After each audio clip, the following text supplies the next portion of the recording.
हा हा हे हो हो।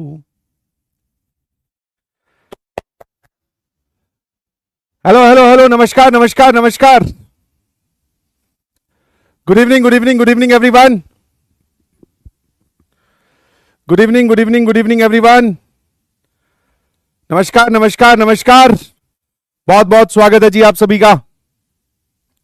ओहो चैट की स्पीड देख रहे हो भाई साहब, कितनी तेज चल रही है। आ जाइए आ जाइए आ जाइए। नमस्कार नमस्कार नमस्कार, बहुत बहुत स्वागत है आप सभी का to the second class of mathematics. कल हमारी जोरदार धुआंधार जो है वो शुरुआत हो चुकी है और आज हमारी पहली क्लास है ऐप के अंदर। कल हम यूट्यूब पे मिले थे, हाँ है ना। जल्दी से मुझे बताओ कि क्या मेरी आवाज आ रही है और क्या मैं आप सभी को सुनाई दिखाई दे रहा हूं क्या? जल्दी से बताइएगा प्लीज। अगर ऐसा है तो लिखकर भेजिए yes sir, good evening good evening good evening, yes GVN लिखकर भेजें। और कैसे हैं आप सभी लोग? मेरे ख्याल से एक्साइटेड है, मोटिवेटेड है और अपनी मेहनत से किस्मत बदलने के लिए एकदम तैयार है। ठीक है भाई, आ जाइए सारे भांजे भांजियों। शाबाश शाबाश शाबाश। जो बच्चे नए जुड़े हैं उनको मैं बोल दूं या बता दूं कि भाई ये लोग मुझे प्यार से मामू भी बोलते हैं और कई बार इनको ज्यादा प्यार आ जाता था तो ये डिफेंडर मामू भी बोलते हैं। मामू की जो स्टोरी है वो बाद में कभी सुनाऊंगा कि इन्होंने मामू बोलना कब से स्टार्ट किया। ठीक है, वो इंसिडेंट हम रिक्रिएट कर देंगे क्लास के अंदर तो तुम्हें अपने आप समझ में आ जाएगा, है ना। Yes yes yes, good evening good evening good evening, बहुत बहुत स्वागत है जी, बहुत बहुत स्वागत है। तो आज हम बात कर रहे हैं भाई डिटर्मिनेंट्स के लेक्चर नंबर 2 का और कक्षा 12वीं का आगाज हो चुका है और चैप्टर जिसकी हम बात कर रहे हैं मैथमेटिक्स में दैट इज डिटर्मिनेंट्स और लेक्चर इज नंबर 2। ठीक है, तो सर इस लेक्चर नंबर 2 में हम किस किस की बात करेंगे? वैल्यू ऑफ डिटर्मिनेंट की, कि इसका ऑफिशियल तरीका क्या होता है वैल्यू निकालने का। लास्ट क्लास में हमने एक तरीका देखा था। और फिर माइनस एंड कोफैक्टर्स, और फिर उसके बाद में अगर टाइम बचा तो हम इसके आगे भी बातें करेंगे। Good evening good evening good evening, मामू is back, thank you so much, thank you so much. ये कौन है बे? मोटू मामू कौन बोल रहा है? नहीं, मेरे से तो मजे ले रहे हो थोड़े थोड़े, क्या चलता है, चलो इतना चलता है। शाबाश शाबाश शाबाश। Good evening good evening good evening. तो कैसा रहा कल का दिन आपको? कल आपको अच्छे से नींद आई? क्योंकि कई बार क्या इंसान सोचता भी है ना कि हाँ भाई, पहले हम वेट कर रहे थे कि क्लास 12 कब स्टार्ट होगी, अब क्लास 12 स्टार्ट हो गई है तो उसके बाद में यार अपने आप से बातें भी तो होती हैं कि भाई इस बार अब मेहनत में कोई कमी नहीं छोड़ेंगे, कोई भी गलती हुई सो हुई, अब मैं कोई भी गलती दोहराऊंगा नहीं। अपना खुद का हमने अपग्रेडेड वर्जन लॉन्च कर दिया है ना। जैसे हम व्हाट्सएप पे या किसी भी ऐप को मोबाइल में डाउनलोड करते हैं तो उसके अपग्रेड आते रहते हैं ना, इंटरनेट से डाउनलोड करते हैं हम गूगल प्ले स्टोर या ऐप स्टोर पे जाके। तो वैसे ही आपका एक नया अपग्रेडेड वर्जन आ चुका है, वो डाउनलोड करके इंस्टॉल कर लो। और वो अपग्रेडेड वर्जन जो है उसमें पुराने जितने भी फ्लॉस थे, पुराने जितनी भी वो काम चोरियां करता था वो अब नहीं करेगा, है ना। और इस अपग्रेडेड वर्जन में और क्या खास बात है, ये अपने काम को प्रायोरिटी देगा। पिछले वाला जो था वो डिस्ट्रैक्शन में कहीं ना कहीं बह जाता था। ये वाला जो अपग्रेडेड वर्जन है ये अपने काम को प्रायोरिटी देगा, अपनी आईआईटी जेईई का जो भी हमें होमवर्क मिलने वाला है, जो भी हमारी टीचर्स की बातें रहेगी उसको प्रायोरिटी देगा। बाकी सारी चीजें इसकी लाइफ में सेकेंडरी नंबर पर आती है। यस और नो, है ना। Installed, very good very good very good very good, बहुत बढ़िया बहुत बढ़िया। हाँ, बस यही सब पॉजिटिव बातें करनी है, एकदम नेगेटिविटी से दूर रहना है, नेगेटिव लोगों से, नेगेटिव बातों से, नेगेटिव थॉट से भी दूर रहना है। कि इस बार डिस्ट्रैक्ट हो गया तो अरे नहीं होने देंगे ना भाई डिस्ट्रैक्शन। समझ में आया कि नहीं समझ में आया? आपको सिर्फ एक चीज ध्यान रखनी है कि आपको, बहुत इंपॉर्टेंट लाइन बोल रहा हूं, ध्यान से सुनिएगा प्लीज, आपको अनकंफर्टेबल सिचुएशन के साथ कंफर्टेबल होना सीखना है, बस। हाँ है ना। Get your self comfortable with this uncomfortable situation. आप जितनी जल्दी अपने आप को यह समझा दोगे कि हाँ आईआईटी जेईई प्रिपरेशन में अपने आप को झोंकना पड़ता है, 100% देना पड़ता है, ठीक है, हाँ है ना। थोड़ी मेहनत करनी पड़ती है, थोड़ी नहीं बहुत मेहनत करनी पड़ती है बोलते, तो उसमें अपने आप को झोंकने के लिए मुश्किलें आएगी, हाँ या ना। सिचुएशन आसान नहीं रहेगी, but yes I am ready to be comfortable with uncomfortable situation, है ना। कि होमवर्क ज्यादा आ रहा है, प्रेशर आ रहा है, टेस्ट में नंबर कम आ रहे हैं, क्वेश्चन सॉल्व नहीं हो रहे, this is uncomfortable situation, but I am comfortable with it. मैं सर इसके साथ कंफर्टेबल हूं, कोई दिक्कत नहीं है, मैं यहां से छोड़कर भागूंगा नहीं मैदान, चाहे कुछ हो जाए, है ना। हमें कोई यहां से भगा के तो दिखाए, ये वाला एटीट्यूड रखना है, यस और नो, है ना। बस यही चीज ध्यान रखनी है कि I am comfortable with uncomfortable situation. आपका दिमाग, आपकी जो कई बार शरीर जो है वो ऐसी बातें करेगा कि आज रहने दे यार, कोई बात नहीं, बट नहीं, जिस दिन ये बोले कि आज रहने दे, बोले आज तो तेरे से ज्यादा काम करवाऊंगा भाई, हाँ ना। जिस दिन बोले ना कि आज रहने दे, उस दिन तो बोले आजा भाई, आज तेरी रेल बनाता हूं, आजा, आज पढ़ना है, आज 2 घंटे फालतू पढ़ना है ना। बस यही सब छोटे छोटे चेंजेस हैं जो आपको एक मेहनती इंसान में कन्वर्ट कर देंगे। और एक बार आप मेहनती इंसान में कन्वर्ट हो गए तो you are a successful person. चाहे आईआईटीएन बनो ना बनो, है ना, बट आप सक्सेसफुल पर्सन जरूर बन जाओगे। बिल्कुल सही।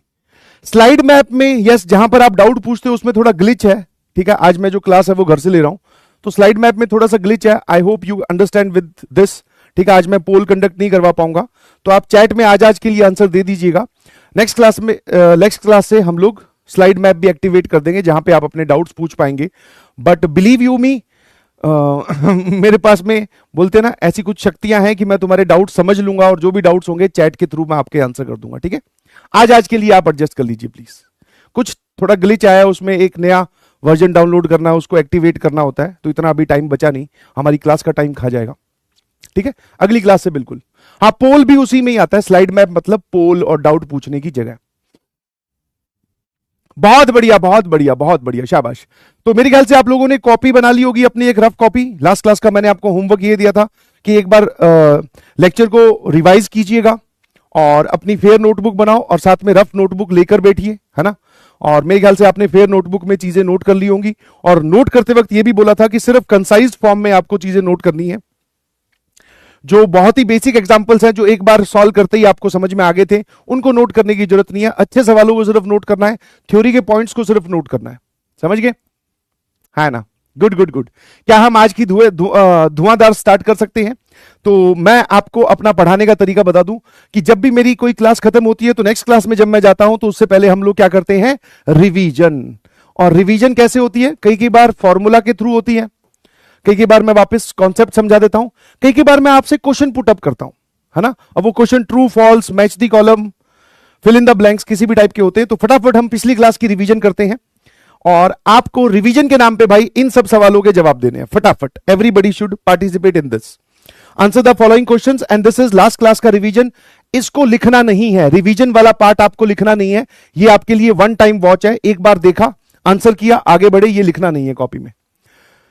फटाफट एक क्विक रिकैप हो जाए, बहुत बढ़िया, शाबाश। Answer the following question. पहला क्वेश्चन पढ़ने के लिए तैयार हैं सभी लोग? Yes. For any determinant the number of rows and number of columns are always. किसी भी डिटर्मिनेंट के लिए नंबर ऑफ रोज हॉरिजॉन्टल वाली और number of columns that is vertical वाली हमेशा क्या होती है? इक्वल। हां सर, पहला डन। नंबर ऑफ रोज और नंबर ऑफ कॉलम्स हमेशा इक्वल होंगी, अमाउंट सेम होगा, बिल्कुल सही। अब आगे बढ़ते हैं। If the number of columns in any determinant are 4 then the order of the determinant. अगर आपको बता दिया जाए कि किसी डिटर्मिनेंट में नंबर ऑफ कॉलम जो है वो 4 है, तो बताओ उसका ऑर्डर क्या होगा? ऑर्डर क्या होगा जल्दी से बता दो चैट सेक्शन में। सर उसका ऑर्डर होगा 4x4, या फिर 4x4 की जगह एक नंबर लिखना हो तो क्या लिख दूं? 16? अरे नहीं, आप उसको ऑर्डर 4 बोल दो या फिर 4x4 बोल दो। तो ऑर्डर इज 4, बिल्कुल सही, बिल्कुल सही, शाबाश। The number of columns in any determinant are 4 then the order of the determinant is 4। बहुत बढ़िया। For a determinant of order n, ये आपको दे दिया गया है कि उसका डिटर्मिनेंट का ऑर्डर n है। अब बताओ कि टोटल नंबर ऑफ एलिमेंट्स कितने होंगे उसके अंदर।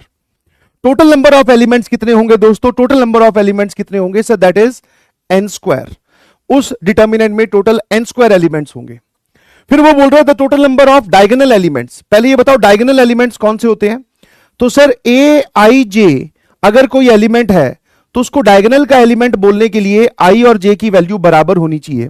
मतलब इस प्रकार के एलिमेंट्स a11, a22, a33, इस प्रकार के एलिमेंट्स सारे के सारे डायगोनल एलिमेंट्स होते हैं। तो मुझे बताओ ऑर्डर n वाले डिटर्मिनेंट में डायगोनल पे कितने एलिमेंट्स बैठे होंगे? So that is n only, है ना। शाबाश। अब आ जाओ तीसरे सवाल पर, सी पार्ट पर, तीसरे के। The number of elements above diagonal are.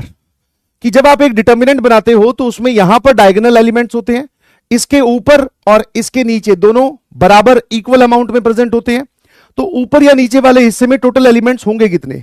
तो सोचने का तरीका यह है कि टोटल n स्क्वायर एलिमेंट्स थे, उसमें से ये डायगोनल वाले हटा दो, n हटा दिए। अब ये जितने भी बचे उनको आधे आधे बांट दो, तो n square minus n upon 2। SMJ लिखकर भेजें। हेलो हेलो, नजरें एकदम स्क्रीन पर भाई साहब, मजा आ जाएगा। अरे वाह, बहुत बढ़िया। चलिए अब अगला बताओ कि अगर a i j is an element of any determinant, a i j अगर किसी डिटर्मिनेंट का एलिमेंट है, then it is present in, ये कहां प्रेजेंट होगा? तो सर जब आप ये बोलते हो कि ए आई जे किसी डिटर्मिनेंट का एलिमेंट है, सामने देखना बेटा, बिल्कुल चालू हो चुका है गेम। तो सर आई जो है वो उसका रो का नंबर होता है, जे जो है वो उसका कॉलम का नंबर होता है। तो क्या मैं ये बोल सकता हूं कि वो प्रेजेंट होगा ith row and jth column में? पहले वाला नंबर हमेशा रो को रिप्रेजेंट करता है, दूसरे वाला नंबर हमेशा कॉलम को रिप्रेजेंट करता है। Ith row and jth column. Sir बिल्कुल एकदम क्लियर है, शाबाश। लिखना नहीं है, लास्ट क्लास का रिवीजन आपको कभी भी लिखना नहीं है। Next is value of determinant 2x2, 3x3 की बात करेंगे। 4x4 की भी डिटर्मिनेंट की वैल्यू कैसे निकालते हैं उस पर भी मैं आज आपको बता दूंगा।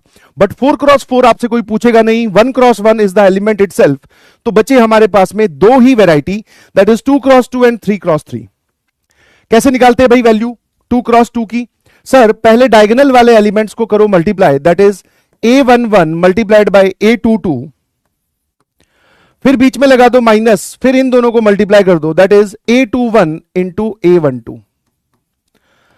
This is the value of A second order determinant. ठीक है, सेकेंड ऑर्डर डिटर्मिनेंट की वैल्यू हमें समझ में आ गई। But about third order determinant, third order 3 वाला अगर डिटर्मिनेंट, तो इसकी वैल्यू कैसे निकालते हैं? तो देख बहुत ही सिंपल कहानी है, प्लस माइनस प्लस लगाओ, प्लस a11 को किससे मल्टीप्लाई कर दो? एक 2x2 के डिटर्मिनेंट से। और वो 2x2 का डिटर्मिनेंट कैसे बनेगा? जिस रो और जिस कॉलम में a11 बैठा है वो डिलीट कर दो, ये जो चार एलिमेंट्स बचे इनको उठा लाओ। तो सर ये बचा a22, a23, a32, a33। ठीक है जी। उसके बाद में minus into a12, minus into a12। अब ये किससे मल्टीप्लाई होगा सर? जहां पर a12 बैठा है उस रो और उस कॉलम के एलिमेंट्स को उड़ा दो, ये जो लोग बचे इनको एज इट इज उठा लाओ, दैट इज a21, a23, फिर a31 और a33।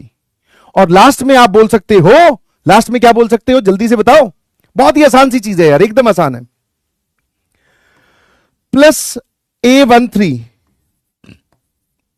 तो सर इस रो और इस कॉलम को उड़ाने के बाद में a21, a22, a21, a22, a31, a32। ये लो सर। अब ये जो छोटे छोटे 2x2 के डिटर्मिनेंट बने इनको ओपन कर दो। और 2x2 का डिटर्मिनेंट कैसे बनता है, कैसे इसको ओपन करते हैं, ये बात हमने यहां देखी। तो I hope this is clear to everyone. Clear है? अगर क्लियर है तो CLR लिखकर भेजिए please. I hope last class का हमारा फुल फ्लेज रिकैप हो चुका है। हमारे दिमाग में जितनी भी चीजें थी सर वो सारी की सारी बढ़िया तरीके से एकदम रिवाइज हो गई है। स्लाइड मैप एक्टिवेट हो गया है, मैं आपके लिए फटाफट देख लेता हूं भाई, रुकना। मैं आपके डाउट का भी बंदोबस्त करूं। अभी मेरे पास मैसेज आया है कि स्लाइड मैप इज एक्टिवेटेड, तो 2 मिनट दीजिएगा प्लीज। हो जा चालू 2 मिनट दो। ऐसे देखो सब लोग इधर उधर देखें। हाँ फटाफट फटाफट। हाँ, ऐसे होता है ना कि ऑफलाइन क्लास में कई बार टीचर के पास फोन आ जाता है, टीचर भी क्लास से बाहर जाते हैं।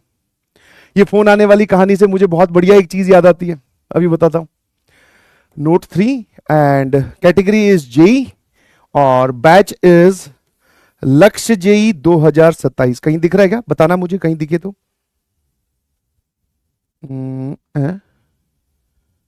भाई यहां पे तो दिख नहीं रहा लक्ष्य जेई 2027 वाली चीज तो दिख नहीं रही। अरे मेरी आख्या में आख्या जो गाली दिख ही नहीं रहा भाई। 2027 कहीं दिख रहे हो? तुम्हें देखना एक बार प्लीज। लक्ष्य जेई 2027 इज विजिबल और नॉट? मुझे तो कहीं नहीं दिख रहा। इतने सारे बैचेस हैं भाई पीडब्ल्यू में। ले बेटे, हो गया काम।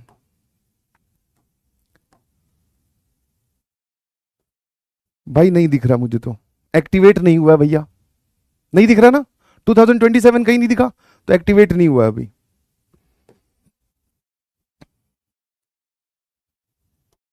चलिए वापस आ जाइए, और क्या, क्यों टाइम वेस्ट करें। ठीक है, चलिए आ जाओ, वापस आते हैं। हाँ, जैसे ही एक्टिवेट होगा एक बार और ट्राई कर लेंगे, तब तक मेरे ख्याल से आप लोग समझदार हो। अब अगली जो मैं बात करने जा रहा हूं, कि जैसे आपने, कुछ बच्चों के दिमाग में आया होगा कि सर वैल्यू निकालते वक्त ये प्लस माइनस प्लस कहां से आया, और कुछ दो चीजें मैं आपके सामने इंट्रोड्यूस करने जा रहा हूं। एकदम चैट को रोक दो और अपनी नजरें एकदम स्क्रीन पे ठोक दो। अब हम दो चीजें जिनकी हम बात करेंगे वो है बेटा माइनर्स एंड कोफैक्टर। सबसे पहले माइनर क्या होता है? माइनर ऑफ एन एलिमेंट, किसी भी एलिमेंट का माइनर। ठीक है, आराम से देखना। अब सर ये माइनर क्या है, मैं आपको बताता हूं, देख पहले समझ ले। अगर मैं 2x2 डिटर्मिनेंट की बात करूं, 2x2 डिटर्मिनेंट की बात करूं, तो जैसे यहां लिखा हुआ है A11, A12, A21, A22। अब मुझे इसमें माइनर निकालना है किसी भी एलिमेंट का। ठीक है, आराम से देखना। हाँ, वो इंसिडेंट भी बता दूंगा। बातें करने में तेरा कितना मन है बेटा? आईआईटीएन बनना है कि चुगली करने वाली आंटी बनना है? पहले आईआईटीएन बनना है ना, तो बीच बीच में बातें मैं बताता रहूंगा। पहले एक बार माइनर पर फोकस कर कि व्हाट इज माइनर। चैट को रोक दीजिए, सामने अपनी नजरें ठोक दीजिए। सर माइनर किसी भी एलिमेंट का निकालना हो तो थ्योरी या फिर कॉन्सेप्ट ये बोलता है कि उस रो के और उस कॉलम के सारे एलिमेंट उड़ा दो। जैसे अगर आप A11 का माइनर चाहते हो, माइनर ऑफ A11, है ना, तो A11 की रो और कॉलम के सारे एलिमेंट्स उड़ा दिए। पीछे बचा कौन? Sir A22। तो A11 का जो माइनर है दैट इज A22। A11 का जो माइनर है वो कौन है? A22। क्या मेरी बात समझ में आई? ठीक है, उसके रो और कॉलम के सारे एलिमेंट्स उड़ा दो। सर ये तो बहुत सिंपल है। मैंने कहा फटाफट बता फिर। अगर तुझे मान ले माइनर चाहिए हो A12 का, बता सकता है? A12 का माइनर मतलब सर इसका माइनर, तो इसके रो और इसके कॉलम के सारे एलिमेंट उड़ाने के बाद में तो माइनर इसका क्या बचेगा? A12 का माइनर इज A21, है ना। फिर अगर मैं आपसे पूछूं कि what is the minor of A21, A21 का माइनर बताओ इस एलिमेंट का, तो ये और ये सारे उड़ा दिए तो दैट इज A12। और फिर मुझे आप माइनर बता दो A22 का। What is the minor of A22? जल्दी से बता दे।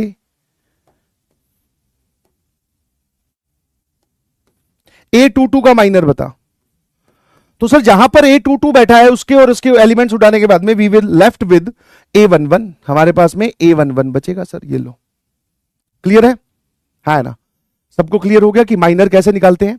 सर सिंपल सी बात है कि अगर किसी भी एलिमेंट का माइनर निकालना है तो उसके रो और कॉलम के सारे एलिमेंट्स उड़ाओ, पीछे जो एलिमेंट बचा वो उसका माइनर कहलाएगा।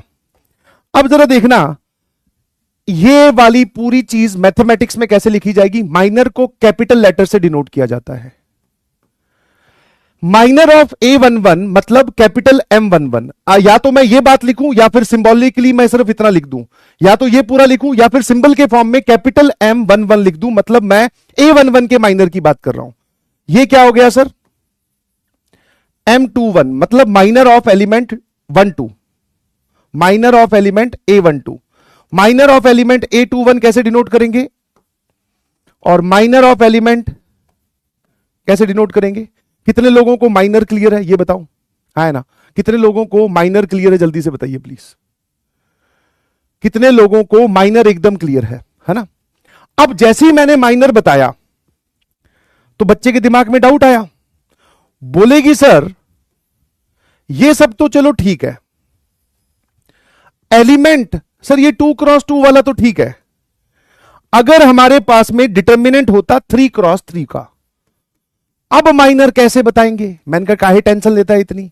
A11, A12, A13, A21, A22, A23, यही होता है 3x3 का। A31, A32, सामने देखते रहना, एकदम समझ में आएगी बात, कोई इसमें बड़ी चीज नहीं है। अब मैं वापस से तुझसे माइनर ऑफ A11 पूछता हूं, फिर मैं तुझसे माइनर ऑफ लेट से A32 पूछ लूंगा, फिर मैं वापस से तुझसे माइनर ऑफ A23 पूछ लूंगा, और फिर मैं माइनर ऑफ लेट से A31 पूछ लूंगा। ऐसे ही 4 माइनर पूछ रहा हूं। अब यहां क्या करना है सर, आपने मुझसे पूछा कि माइनर ऑफ A11, जब आप 2x2 में थे तो उसके रो के और एलिमेंट, कॉलम के एलिमेंट उठाने के बाद में एक ही एलिमेंट बचा, वो हमने आपको बता दिया। ठीक है जी, अब क्या करना है सर, काम वही है कि A11 का माइनर पूछ रहे हो तो A11 जिस रो में और जिस कॉलम में बैठा है वो सारे एलिमेंट उठा दो। अब 3x3 वाले केस में हमारे पास में एक एलिमेंट नहीं बचेगा, 4 एलिमेंट्स बचेंगे, मतलब एक 2x2 का छोटू डिटर्मिनेंट बचेगा, ये वाले लोग बचेंगे। एक 2x2 का छोटू डिटर्मिनेंट बचेगा, तो ये वाला सर इस पूरे की जो वैल्यू होगी ना, इस 2x2 वाले डिटर्मिनेंट की वैल्यू जो होगी वो इसका माइनर कहलाएगा। और इसकी वैल्यू क्या आएगी, A22 इंटू A33, इन दोनों का multiplication minus A32 into A23, है ना। अब एक छोटा डिटर्मिनेंट बचेगा 2x2 का, अब एक एलिमेंट तो बचेगा नहीं, तो उस डिटर्मिनेंट की वैल्यू। फिर मैंने आपसे पूछा कि what is minor of A32, A32 का माइनर बताओ। तो वापस हम गए इस चीज पे कि A32 बैठा कहां है, तो सर A32 यहां बैठा है, इसके रो के और कॉलम के सारे एलिमेंट्स उड़ा दिए, ये 4 एलिमेंट्स बचे हैं, तो इसका एक छोटा डिटर्मिनेंट आप बना दीजिए, A11, A13, A21, A23। ये लो सर, इसको सॉल्व कर लो, ये इसकी वैल्यू आ जाएगी A11 A23 minus A21 A13। Clear है ना, बस क्लियर है सभी को। चलिए अब मुझे फटाफट तुम माइनर ऑफ A23 बताओ। तो माइनर ऑफ A23 कैसे निकालोगे भाई, पहले ये चेक करो कि A23 बैठा कहां है। A23 बैठा कहां है सर, A23 ये रहा, तो ये वाला एलिमेंट है, तो इसके कॉलम के और इसके रो के सारे एलिमेंट्स उड़ा दो, तो पीछे 4 एलिमेंट्स बच रहे हैं, तो A11 A12 A31 A32, ये लो सर। अब इसकी जो वैल्यू आएगी दैट इज द माइनर, बस गेम खत्म। ठीक है, लास्ट में एक और बता दो, A31 का माइनर बता दीजिए। ऐसे आप करके सारे एलिमेंट्स का माइनर निकाल सकते हो, ऐसे करके आप सारे एलिमेंट्स का माइनर निकाल सकते हो। A31 कहां है सर, ये रहा, इसके रो और इसके कॉलम के सारे एलिमेंट्स उड़ाए, तो हमारे पास में बचा A12 A13 A22 A23। अब इसकी जो भी वैल्यू आएगी वो इसका माइनर कहलाएगा। Very easy. अच्छा, माइनर को रिप्रेजेंट कैसे करते हैं, अभी थोड़ी देर पहले बताया सर, इसको कैपिटल M से रिप्रेजेंट करते हैं, इसको कैपिटल M से रिप्रेजेंट करते हैं। एड्रेस वही लिखना है जो 32 है, तो यहां पर भी माइनर ऑफ A32, सर ये M23, this is M31। Minor clear है सबको।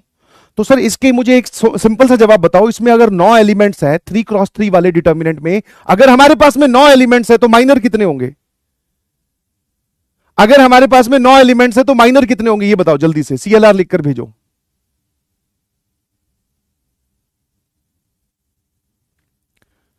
सर टोटल 9 माइनर होंगे, हर एक एलिमेंट का माइनर होता है। आप चाहे A22 का माइनर पूछ लो, ये लो, इसके रो और इसके कॉलम के एलिमेंट्स उठा दिए, तो A11 A13 A31 A33 ये डिटर्मिनेंट वैल्यू। एक कह रहा है मैं बस यही सवाल जानना चाह रहा था, बोले एलिमेंट अगर 9 है तो माइनर सिर्फ 4 ही होंगे।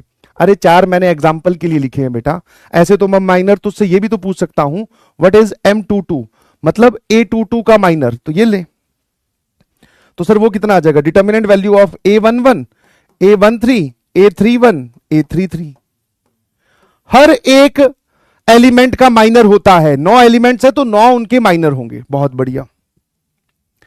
पहले ये बताओ माइनर क्लियर है सर, हमें माइनर एकदम क्लियर है, माइनर हमें क्लियर है, ठीक है। अब आते हैं कोफैक्टर पर। कोफैक्टर और माइनर में हल्का सा डिफरेंस है, ठीक है। अब बात करते हैं कोफैक्टर। देखो एक हमारे पास में एलिमेंट है Aij, Aij क्या है, एलिमेंट, ठीक है। इसका जो माइनर होगा, माइनर ऑफ Aij, उसको कैसे रिप्रेजेंट करते हैं, कैपिटल Mij से। निकालते कैसे वो मैंने आपको बताया। अब इसका कोफैक्टर कैसे निकालते हैं जरा देखना, कोफैक्टर ऑफ Aij, पहले कोफैक्टर को रिप्रेजेंट कैसे करते हैं वो देख लो सर, दैट इज Cij। ऐसे रिप्रेजेंट किया जाता है। अब Cij की वैल्यू क्या होती है? -1 की पावर, यहां पर जो भी i और j दोनों लिखे हुए हैं उन दोनों का सम। दीदी तू क्यों बीच में बोल पड़ी? सीधी बोल पड़ी है। तो को फैक्टर को रिप्रेजेंट करते हैं कैपिटल Cij से -1 की power i plus j multiplied by Mij। ठीक है, ये एलिमेंट, ये उसका माइनर, और को फैक्टर क्या है सर? ये वाला फॉर्मूला। जैसे मान लो एग्जाम्पल के तौर पे कोई एलिमेंट है A22, तो उसका माइनर होगा M22। कैसे निकालेंगे? जिस रो और जिस कॉलम में वो बैठा है फटाफट डिलीट करो।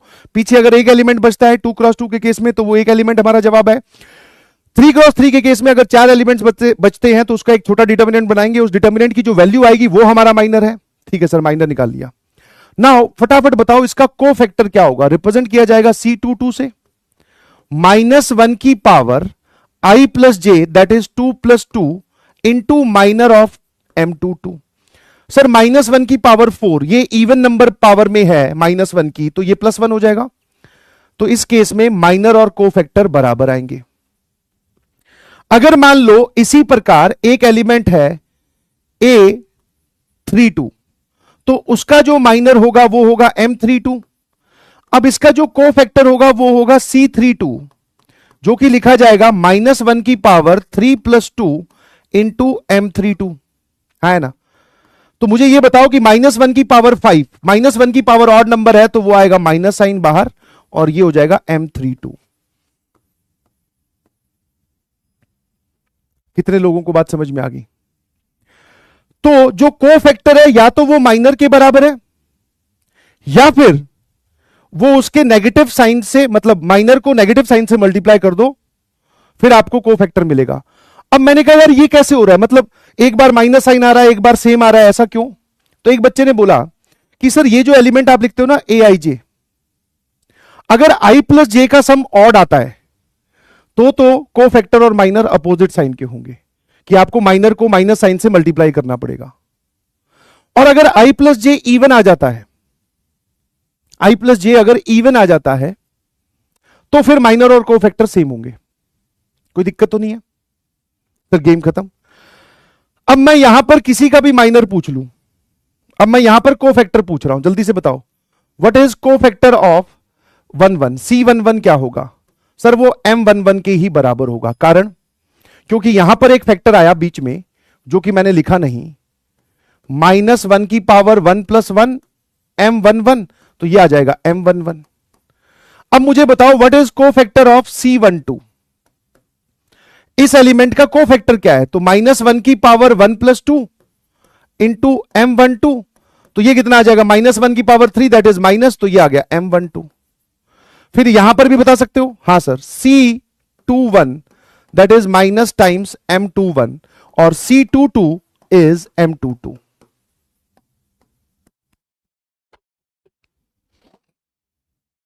बस खत्म है। ठीक है, अब इनके आगे अगर मान लो मैं को फैक्टर पूछना स्टार्ट करूं, जैसे इस केस में आपने माइनर निकाल लिया, इसका को फैक्टर क्या होगा? A32 का माइनर ये वाला, इसका को फैक्टर क्या हो जाएगा? What is C32? Sir that is -1 की पावर 3 + 2 M32। गेम खत्म। सबको क्लियर है एकदम? है ना? कोई दिक्कत कोई परेशानी?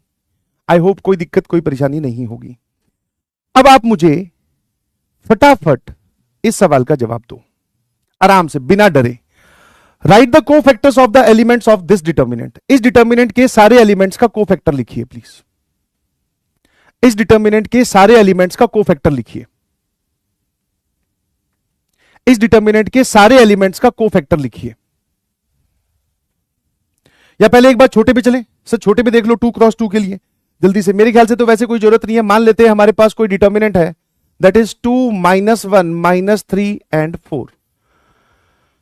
ठीक है, अब मुझे फटाफट बताओ C11।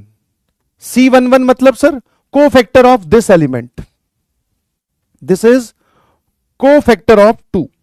ये इतना लिखना नहीं है, ये वन टाइम वॉच वाला सवाल है, रफ कॉपी में करना है। को फैक्टर ऑफ एलिमेंट 2, तो सर दैट इज -1 की power 1 + 1 into minor of 2, that is m11। Sir ये कितना आ जाएगा m11, और 2 का माइनर क्या है बेटा 4, तो इसका को फैक्टर क्या आएगा सर, दैट इज 4। तो माइनर और को फैक्टर बराबर है और दोनों की वैल्यू 4 है। बहुत बढ़िया। ये वाला बता दो C12, C12 बताओ, C12, C12 मतलब सर ये वाली पोजीशन का आप हमसे को फैक्टर पूछ रहे हो, दैट इज को फैक्टर ऑफ, जल्दी से लिखो, को फैक्टर ऑफ, सॉरी लिखो मत, जल्दी से सॉल्व करो, को फैक्टर ऑफ -1, दैट इज -1 की पावर 1 + 2। ये -1 की पावर में किन दोनों लोगों का सम लिखना है, एड्रेस का सम, मतलब ith रो और jth कॉलम जो है तो i + j आएगा sir, into minor of m12।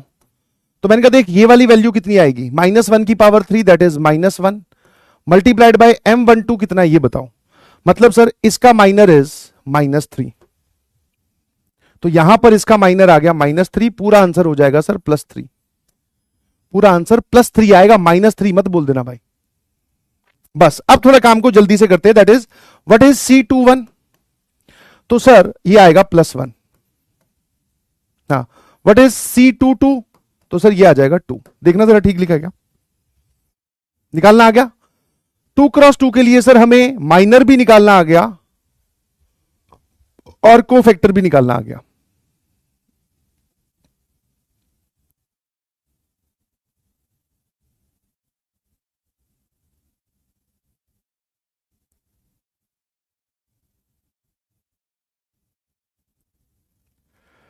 सबका क्लियर है एकदम। -4 कहां से आ गया भाई अरे यार पहले तू मुझे इसका माइनर बता, व्हाट इज माइनर ऑफ -3।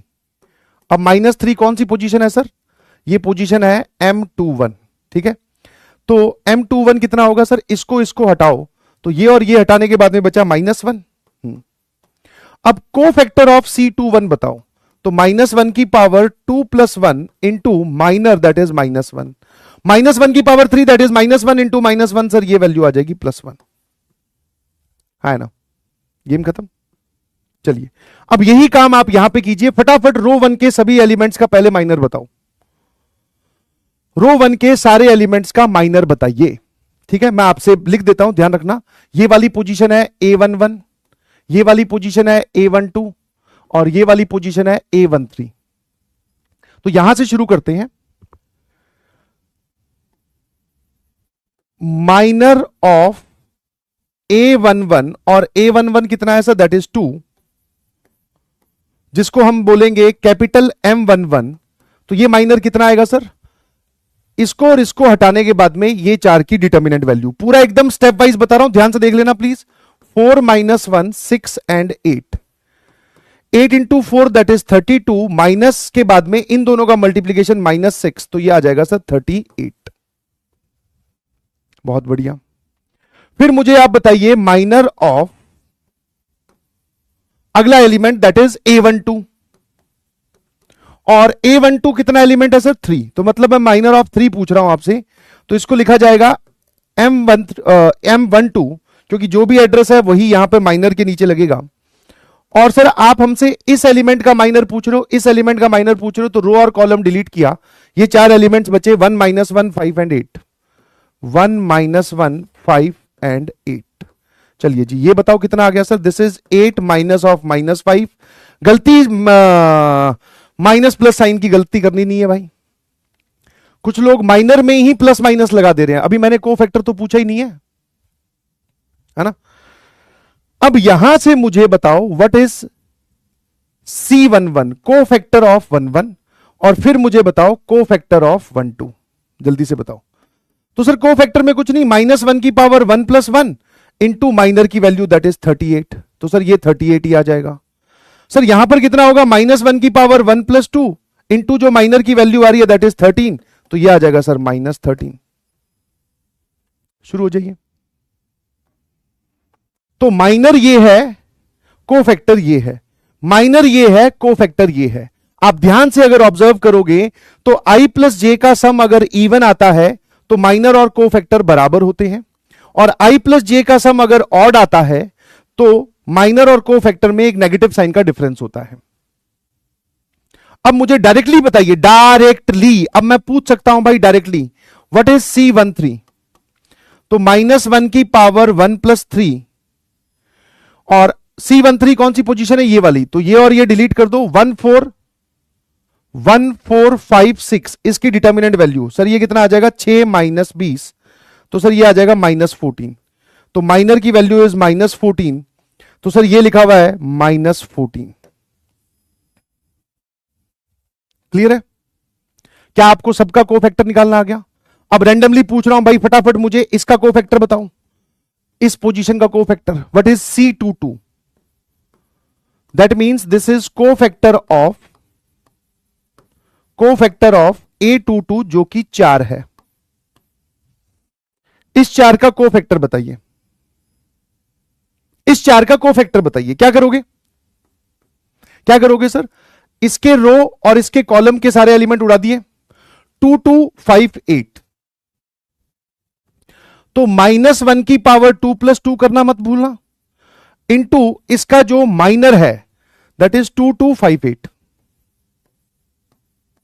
ले भाई, तो -1 की पावर 4 दैट इज 1, और 16 में से 10 गए तो सर ये आ जाएगा 6, +6 इज द करेक्ट आंसर। +6, -6 नहीं है भाई। आप अगर छोटी मोटी गलती कर रहे हो तो देख, मैंने तुझे पिछली क्लास में सिर्फ एक ही चीज समझाई थी कि चैप्टर ये आसान है, बट इसमें माइनस प्लस की गलती कभी मत करना।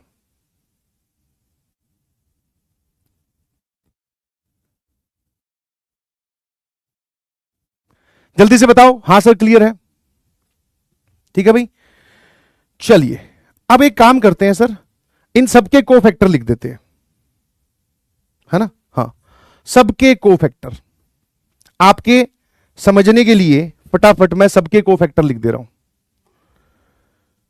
कि अगर हमारे पास में ये वाला डिटर्मिनेंट है D, 2 3 2 1 4 -1 और 5 6 8, तो रो 1 के आपने सबके कोफैक्टर निकाल दिए। सर इसका कोफैक्टर है 38, इसका कोफैक्टर है सर 13 माइनस का, इसका कोफैक्टर है सर दैट इज -14।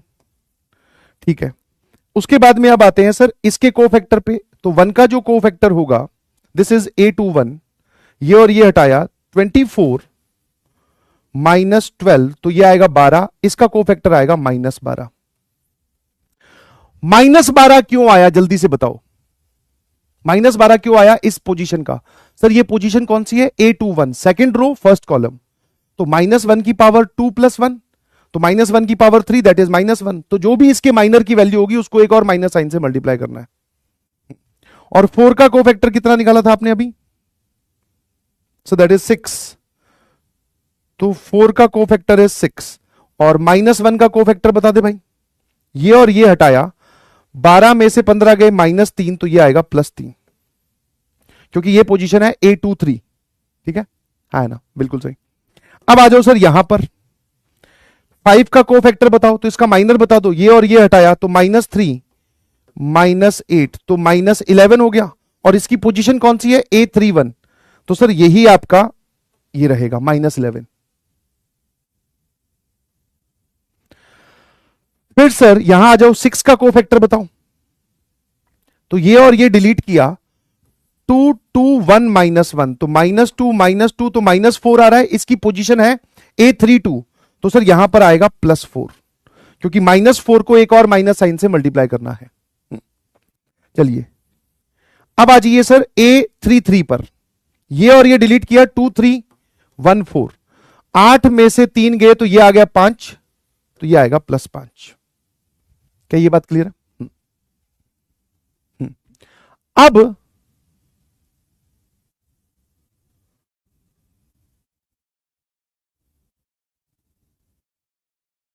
+5 आ रहा है। हाँ, ये +5 आ रहा है। अगर किसी को कोई डाउट है, क्योंकि देखो मैं आपको बताता हूं, जब इतने सारे लोग कैलकुलेशन कर रहे होते हैं प्लस माइनस की साथ में, तो कुछ बच्चों का आंसर अलग आ रहा होगा। कुछ बच्चों का आंसर अलग आया, उनको लगेगा भाई मेरा तो नहीं आया, मेरे को तो नहीं समझ में आया। एक बार लंबी सांस ले, और ऐसा कई बार होने वाला है, तो उस सिचुएशन से टैकल करना तुझे मैं सिखा रहा हूं, घबराने की कोई जरूरत नहीं है। जो भी चीज तुझे लगे कि बाकी सभी बच्चों ने सही बताई और टीचर ने भी सही कर दी, उसके बाद में टीचर आगे निकल गया, तो वहां पे स्टार लगा ले, क्लास के बाद में उसको देख लेना, ठीक है? हाँ ना? अब मुझे बताओ कि तुम्हें इनमें से किस पे डाउट है। कोई भी एक पोजीशन बता दो, जैसे ये पूछना है तो आप बोलोगे 3-1, ये 3-2, ये 3-3, ये 2-1, ये 2-2, ये 2-3, ये 1-1, ये 1-2, ये 1-3। बताओ किसका कोफैक्टर वापस रिपीट करना है, जल्दी से बता दो। रॉन्ग नहीं है, रॉन्ग लिखने से पहले एक बार खुद की कैलकुलेशन चेक कर ले बेटा, ठीक है? रॉन्ग होता तो अब तक आ जाता इसमें चैट में।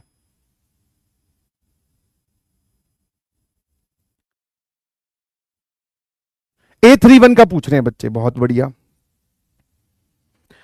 तो A31 पोजीशन कौन सी है पहले ये बता। सर ये वाली पोजीशन है, इसको हटा दो, ये वाली पोजीशन है A31, ठीक है? तो इसका जो माइनर होगा वो M31 लिखा जाएगा। रो और कॉलम सारे हटा दिए, देख आराम से, 3, 2, 4 और -1, ठीक है जी। इन दोनों को मल्टीप्लाई किया, -3, माइनस के बाद में इन दोनों का मल्टीप्लीकेशन 8, ये आया -11, ठीक है सर। तो अब मुझे बताइए what is cofactor of C31। तो दैट इज -1 की power 3 + 1 into minor of M31।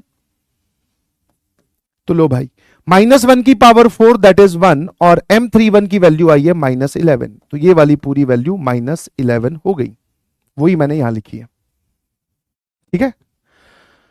तो बस इतनी सी चीज ध्यान रखनी है भाई, ठीक है? तो मेरे ख्याल से माइनर और कोफैक्टर आपको निकालने आ गए।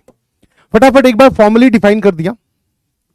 माइनर क्या होते हैं? MIJ से रिप्रेजेंट किया जाता है इस एलिमेंट का, defined as the minor determinant. Minor determinant, कई बार आपको डिटर्मिनेंट मिलेगा 2 × 2 के केस में। अब बोल रहे 3-2 का भी बता दो, खुद करो, 3-2 वाला नहीं बताऊंगा। हाँ 3-2, 2-3 ये घर पे जाके जब रिवाइज करो तो खुद करना भाई, यहीं से तो लर्निंग स्टेज कंप्लीट होती है आपकी। अब कुछ लोग बोल रहे 2-3, अब बोल रहे 3-2, अबे यार कॉन्फिडेंस थोड़ा सा आपको लाना पड़ेगा, ये तो कैलकुलेट करना पड़ेगा ना भाई। एक बोल रहे 1-3 का बता दो। तो माइनर कैसे मिलते हैं कि उस एलिमेंट का जिसका आप माइनर पूछ रहे हो उसके रो और कॉलम को हटाने के बाद में जो भी माइनर डिटर्मिनेंट बचा, 2 × 2 में 1 × 1 का बचेगा, 3 × 3 में 2 × 2 का बचेगा, 4 × 4 में 3 × 3 का बचेगा। तो जो भी डिटर्मिनेंट बचेगा उस डिटर्मिनेंट की जो वैल्यू होगी वो उस एलिमेंट का माइनर कहलाएगा। कोफैक्टर के बीच में सर ये रहा रिलेशन, किसी भी एलिमेंट का कोफैक्टर इज दिस, यही मैंने आपको बताया था। क्लियर है? हाँ, एक बोल रहा है सर 3-2 वाला रॉन्ग है, A32 इज रॉन्ग। एक बार घर पे जाके चेक करना, ये सही है, मैं तुझे बताऊं तो। हाँ चलिए, अब एक मजेदार चीज मैं आपको बताता हूं, ठीक है? हाँ। ये सब कैलकुलेशन डिलीट कर देते हैं। अब मेरी बात ध्यान से सुनना भाई। सर आपने पिछली क्लास में हमें वैल्यू निकालनी सिखाई थी कि नहीं सिखाई थी?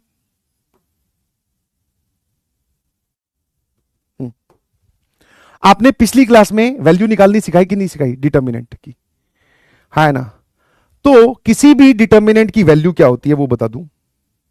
जैसे ये जो डिटर्मिनेंट है डी, डिटर्मिनेंट क्या था? 2, 3, 2, 1, 4, -1, 5, 6 और 8। इसकी जो वैल्यू होती है ना, वैल्यू कैसे निकालते हैं वो बता रहा हूं। डिटर्मिनेंट की वैल्यू डिफाइन की गई कि किसी भी एक रो को पकड़ो, उसको उसके कोफैक्टर से मल्टीप्लाई करो और जोड़ दो। किसी भी एक रो को पकड़ो, उस रो के सारे एलिमेंट्स को उनके कोफैक्टर से मल्टीप्लाई करो और जोड़ दो। आप रो भी उठा सकते हो, कॉलम भी उठा सकते हो, देखते रहना। अगर मैं रो 1 के सारे एलिमेंट्स को उठाऊं, देख डिटर्मिनेंट की वैल्यू निकाल रहा हूं। इसका एलिमेंट है 2, ये वाला एलिमेंट है 3 और ये वाला एलिमेंट है 2। इनके कोफैक्टर बता। सर इसका एलिमेंट है, इसका 2 का कोफैक्टर है 38, 3 का कोफैक्टर है -13 और 2 का कोफैक्टर है -14। इन सबको जोड़ दीजिए। सर ये हमारे पास में कितना हो गया? That is 76 -39 -28। इन दोनों का जो हमारे पास में कॉम्बिनेशन आ जाएगा 9 और 7 17 और 5 और 1 67। तो ये कितना हो गया सर? ये हमारे पास में वैल्यू आ गई टोटल डिटर्मिनेंट वैल्यू इज +9। ठीक है, कितनी आ रही है? Determinant value is +9। ध्यान से देखो, ये जो है ये तीनों रो 1 के एलिमेंट्स हैं और ये इनके कोफैक्टर्स हैं। ठीक है, फिर एक बच्चे ने बोला कि सर मैं तो रो 2 के एलिमेंट्स को उठाऊंगा। मैंने कहा कोई दिक्कत नहीं है, देख वापस से डिटर्मिनेंट की वैल्यू रो 2 के एलिमेंट्स बोल 1 4 और -1। अब 1 4 और -1 के कोफैक्टर्स बता। सर ये रहे -12 6 और 3।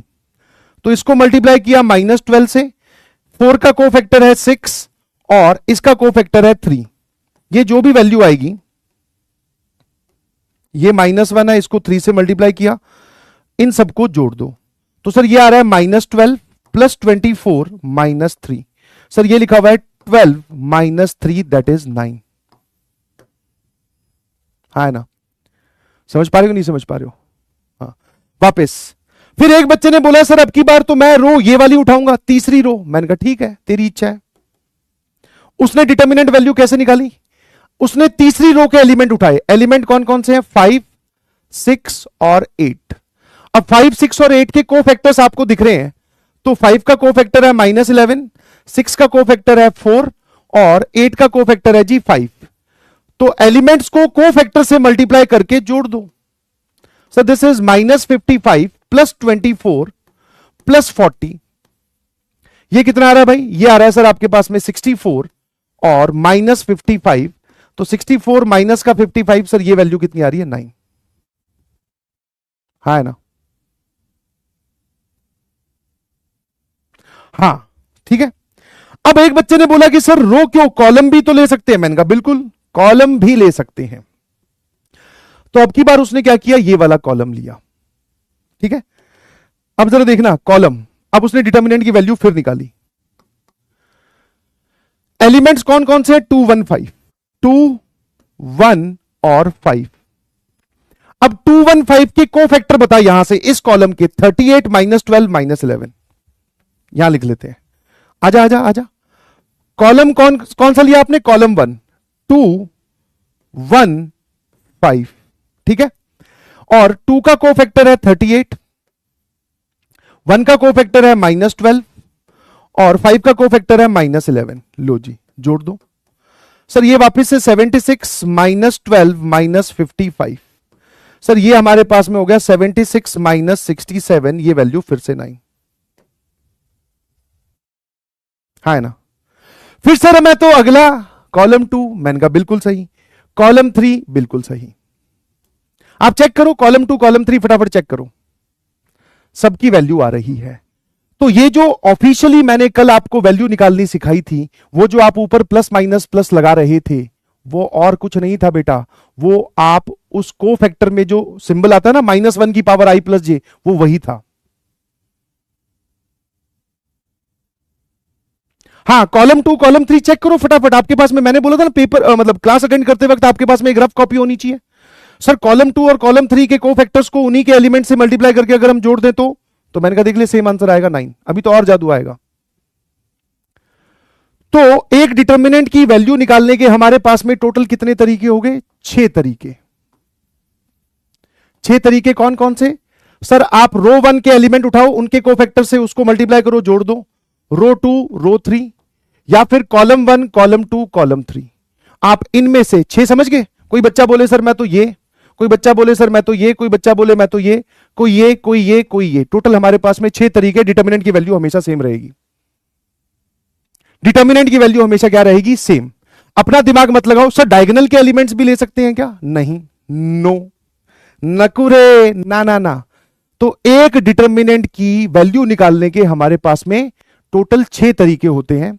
चाहे आप रो 1 सेलेक्ट कर रहे हो, मतलब रो 1 के एलिमेंट्स को उनके कोफैक्टर से मल्टीप्लाई करके जोड़ोगे। रो 2 मतलब उनके एलिमेंट्स को, रो 2 के एलिमेंट्स को उनके कोफैक्टर से मल्टीप्लाई करके जोड़ोगे। रो 3 मतलब रो 3 के एलिमेंट्स को कोफैक्टर से मल्टीप्लाई करके जोड़ोगे। कॉलम 1 मतलब कॉलम 1 के एलिमेंट्स को कोफैक्टर से मल्टीप्लाई करके जोड़ोगे। कॉलम 2 मतलब कॉलम 2 के एलिमेंट्स को कोफैक्टर से मल्टीप्लाई करके जोड़ोगे। और कॉलम 3 मतलब कॉलम 3 के एलिमेंट्स को कोफैक्टर से मल्टीप्लाई करके जोड़ोगे। डिटरमिनेंट की वैल्यू हमेशा सेम आएगी। आया ना, 6 तरीके हैं सर। डायगोनल, या फिर सर हमने कोई भी 3 एलिमेंट ले लिए, मैं तुम्हारी बादामी बुद्धि जानता हूं बेटा, बोले सर एक एलिमेंट ये वाला ले लेते हैं, 3 एलिमेंट लेने थे, एक ये ले लेते हैं, एक ये ले लेते हैं, इन तीनों के कोफैक्टर्स को मल्टीप्लाई करके जोड़ देते हैं। ना ना ना ना, ये मत करना, ठीक है। हाँ हाँ, डायगोनल से करके देखो, आंसर सेम नहीं आएगा, और बाय डिफॉल्ट अगर सेम आ गया तो it is merely A coincident, वैसे आएगा नहीं सेम।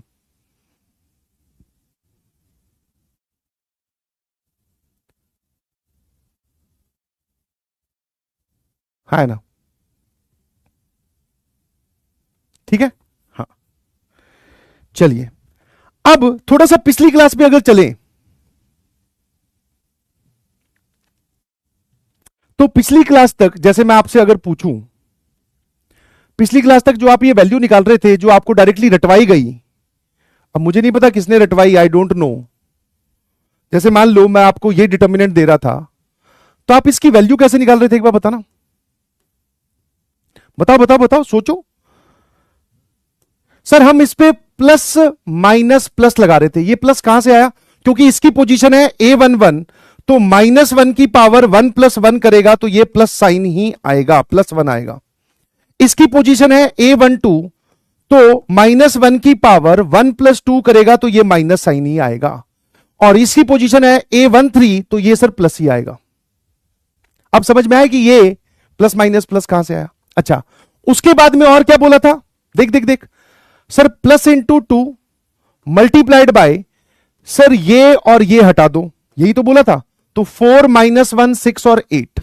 अब देख तूने क्या किया, ये तूने ले लिया एलिमेंट, और ये plus sign multiplied by minor, ये एलिमेंट है, ये इसका कोफैक्टर है ना। अब आ जाओ दूसरा, सर -3, तो -3, ये हटाया ये हटाया, 1 - 1 5 और 8। सर वापस ये एलिमेंट है और ये उसका कोफैक्टर है, फिर +2, 1 4 5 6, 1 4 5 6, तो ये एलिमेंट है और ये प्लस साइन के साथ ये उसका कोफैक्टर है। तो आप यही तो कर रहे थे कि एक एलिमेंट को आप उसके कोफैक्टर से मल्टीप्लाई करके जोड़ ही तो रहे थे, है ना। हाँ अब समझ में आएगी नहीं, सर ये एलिमेंट, अच्छा ये इतना सा पार्ट क्या है ये बताओ, ये इतना सा पार्ट क्या है, इतना सा पार्ट, सर ये माइनर है, और माइनर के साथ प्लस और माइनस साइन लगा दो अकॉर्डिंग टू इस पोजीशन, तो वो कोफैक्टर बन जाता है। कोफैक्टर को एलिमेंट से मल्टीप्लाई करो, जोड़ दो, तो सर ये वैल्यू बन जाती है, वैल्यू ऑफ डिटर्मिनेंट। और हम पिछली क्लास में यही कर रहे थे। हाँ बस माइनर और कोफैक्टर मैंने नाम नहीं बताए। बहुत बढ़िया सर, एकदम क्लियर। चलिए अभी तो और जादू दिखाता हूं, आओ। ठीक है भाई, वापस बैक टू द पोजीशन। अभी कुछ भी लिखना नहीं है, जो चीज बताई जा रही है उसको फील करने की कोशिश करो। एक काम करो, एलिमेंट्स लो रो 1 के। रो 1 के एलिमेंट्स कौन कौन से हैं, 2 3 और 2। कोफैक्टर किसी भी रो के ले लो, बस रो 1 के छोड़ देना। तो हमने क्या किया, रो 2 के कोफैक्टर्स ले लिए, कोफैक्टर्स ऑफ रो 2, ठीक है। रो 1 के कोफैक्टर नहीं, रो 2 के कोफैक्टर लो। अब की बार रो 2 के कोफैक्टर जरा बताना वर्टिकली, मतलब ये इसके नीचे वाली रो के, तो 2 के नीचे वाला ये एलिमेंट है, इसका कोफैक्टर बताइए, दैट इज -12 6 और +3। ठीक है भाई, इनको मल्टीप्लाई करो, -24 +18 +6, ये वैल्यू 0 आएगी हमेशा, है ना। वापस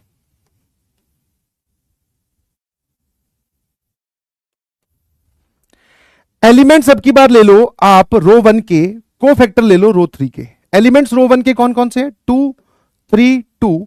रो 3 के कोफैक्टर्स मतलब सर ये रहे -11 4 एंड 5, -11 4 एंड 5 कोफैक्टर्स पूछ रहा हूं। चलिए इसको मल्टीप्लाई करो सर, -22 इसको मल्टीप्लाई करो सर +12 और इसको मल्टीप्लाई करो सर +10।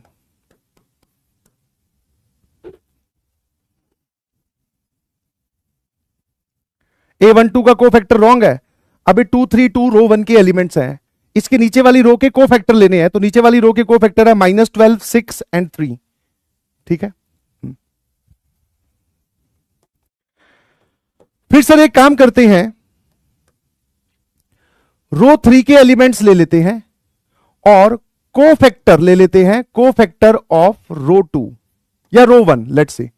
तो रो 3 के एलिमेंट्स बताओ सर 5 6 और 8। रो 1 के कोफैक्टर्स बताओ 38 - 13 - 14, 38 - 13 - 14। चलिए इसका मल्टीप्लीकेशन कितना आएगा सर, 8 5 40 15 और 190 है ना। 38 × 5 देख लेना भाई, हाँ 190। फिर सर इनका मल्टीप्लीकेशन कितना आ जाएगा, 18 - 78। इसका मल्टीप्लीकेशन कितना आएगा सर, दैट इज 32 और ये 112। ठीक है सर, अब इन सब का सम बता दो,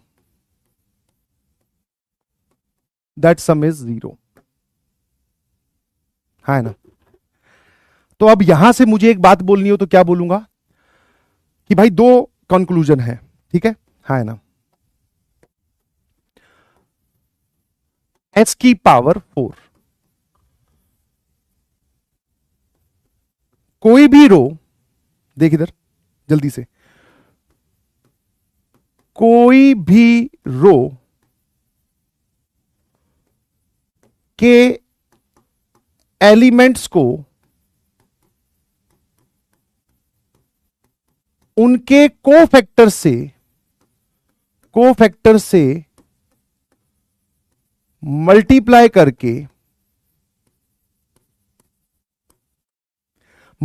करके ऐड करें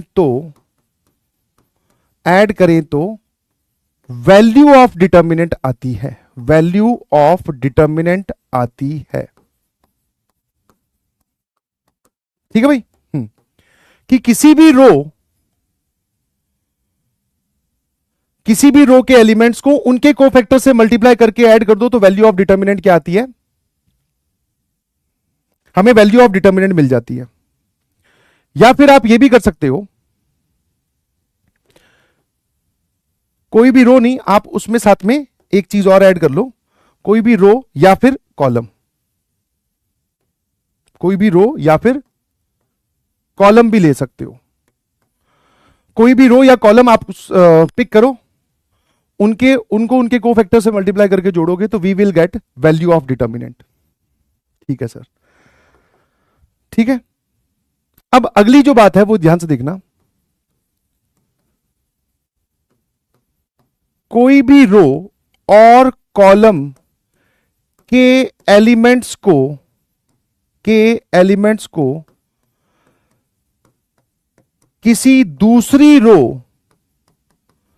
दूसरी रो और कॉलम के कोफैक्टर से मल्टीप्लाई करके ऐड करो,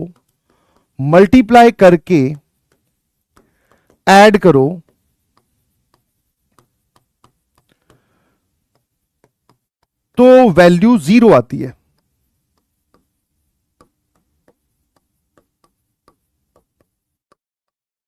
ठीक है, तो वैल्यू क्या आती है सर, 0। ठीक है, ये दो बातें आपको ध्यान रखनी है जी।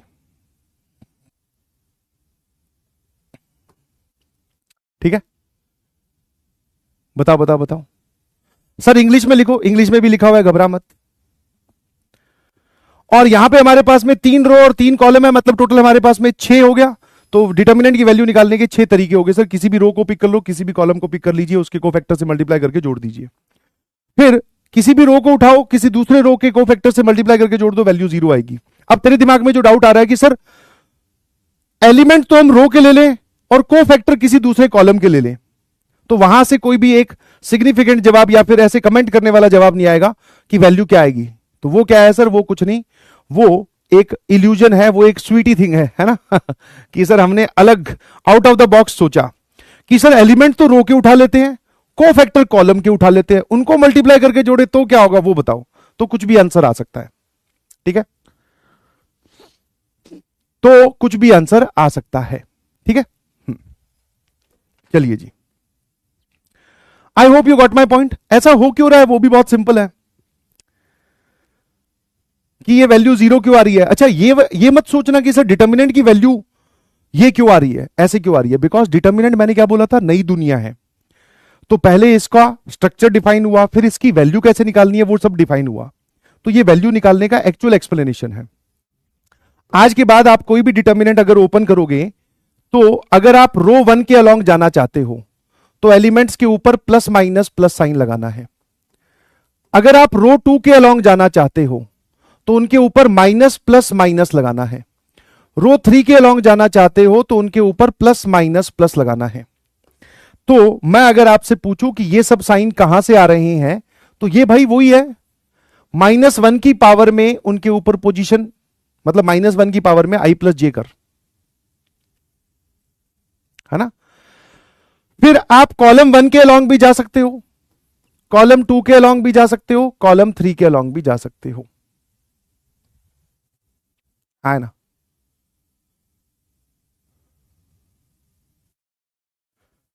ठीक है, जैसे मान लो एक डिटर्मिनेंट है आपके पास 2 1 3 -1 0 5 -1 1 और यहां 0। अब मुझे इसकी वैल्यू निकालनी है, तो मेरे पास 6 ऑप्शंस हैं।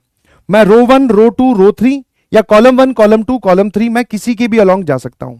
बट मैं कौन सा ऑप्शन चूज करूंगा जिसमें मैक्सिमम 0 प्रेजेंट हो। सर मैक्सिमम 0 प्रेजेंट हो मतलब, अरे भाई जहां पर एक वैल्यू 0 होगी तो उसमें तो को फैक्टर और उसका माइनर निकालने की जरूरत ही नहीं है, क्योंकि वो पार्ट तो शून्य हो गया। तो मैंने क्या किया, मैंने कॉलम, मैं या तो रो 2 के अलोंग जाऊंगा या कॉलम 3 के अलोंग, क्योंकि इसमें भी एक 0 है, इसमें भी एक 0 है, या फिर कॉलम 2 के अलोंग। तो पहले मैं आपको कॉलम 2 के अलोंग वैल्यू निकाल के दिखाता हूं। तो सर यहां पर आएगा माइनस, यहां आएगा प्लस, यहां आएगा माइनस। ठीक है, अब इसकी वैल्यू कैसे लिखूंगा, देख, -1 इन दोनों को मल्टीप्लाई किया, ये और ये हटाया, तो पीछे बचेगा -1 5 -1 0। फिर सर ये वाली चीज लिखने की जरूरत ही नहीं है, +0 इंटू समथिंग, वो तो शांति हो गया। फिर -1 फिर से आ गया, 2 3 -1 5 2 3 -1 एंड 5। ठीक है जी, ये जरा देखना, -1 इंटू दिस इज 0 और माइनस के बाद में -5 प्लस 0 और -1 इंटू दिस इज 10 माइनस के बाद में -3। तो ये वाली वैल्यू आ गई सर आपके पास में +5 इंटू दिस इज -5 और ये आ जाएगा 13 -13, ये वैल्यू आ रही है सर -18।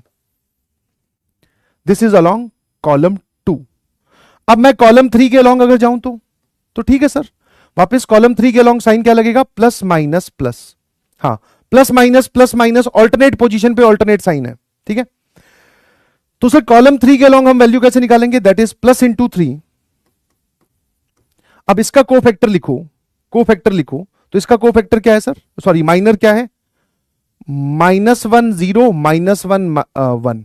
ठीक है, फिर माइनस इंटू 5, इस माइनस को इस 5 से मल्टीप्लाई किया, इसको हटाया, 2 1 -1 1 2 1 -1 1 और प्लस 0 इंटू चाहे कुछ भी लिख दो। तो सर ये आ जाएगा +3 इंटू -1 और -5 इंटू, सर दिस इज 2 और +1। तो सर ये आ रहा है -3 -15 दैट इज -18। ठीक है, वैसे ही आप चाहो तो रो 2 के अलोंग भी ओपन कर सकते हो।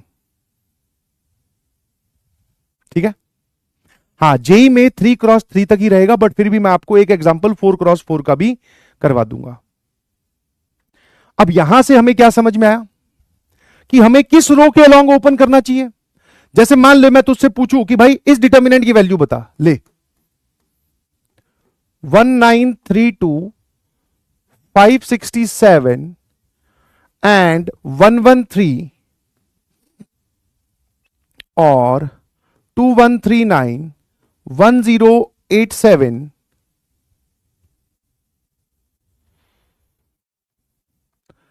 या लेट्स से 32, 11, -1, 5 और 0, 0। है ना? अब मैं तुझसे इस डिटर्मिनेंट की वैल्यू पूछूं, है ना? तो समझ में आ रहा है सर, इस कॉलम में हमारे पास में मैक्सिमम 0 अवेलेबल है, तो इसके अलॉन्ग ओपन करो। Plus minus plus minus plus, इनके ऊपर तो माइनस साइन लगाने की जरूरत ही नहीं है सर। हमें सिर्फ इतना लिखना है कि +113 मल्टीप्लाइड बाय ये और ये हटाया 32, दिस इज 32, 113, 32, 11, -1 और 5। लो सर, ये आ जाएगा 113 इज 32 इंटू 5 प्लस 11। ये हमारा आंसर आ गया। कॉलम 3 के अलॉन्ग ओपन करो सर। क्यों? क्योंकि उसके अलॉन्ग मैक्सिमम जीरोज है, तो इन दोनों के कोफैक्टर लिखने की जरूरत ही नहीं है, आंसर आ गया।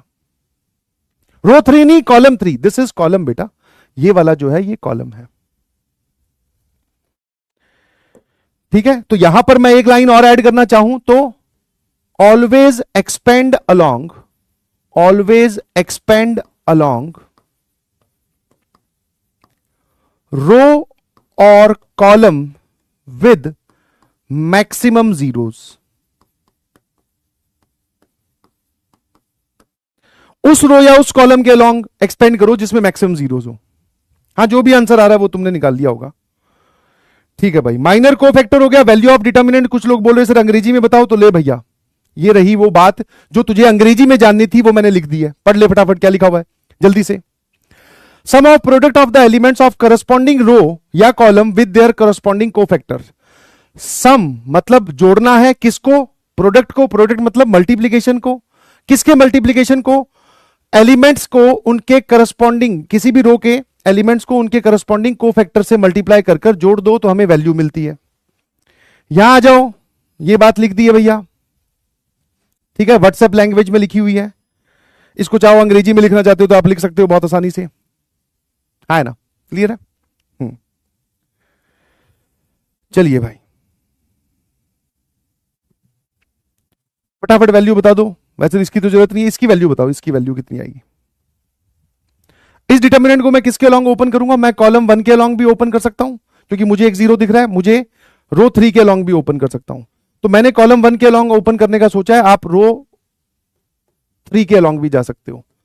तो दिस इज +2 मल्टीप्लाइड बाय ये और ये हटाया, मन में कैलकुलेट करा। 1 इंटू 0, 0, माइनस के बाद में 1 तो -1, फिर माइनस के बाद में 0 आएगा, उसको लिखने की जरूरत है नहीं, तो +2 और +2 के बाद में सर ये और ये हटाया तो 1 माइनस ऑफ -3 तो दैट इज 4 हो जाएगा। तो सर ये आएगा -2 + 8, इस पूरे की वैल्यू आ गई सर +6। कितनी वैल्यू आ गई? +6 है, -12 वैल्यू आ रही है।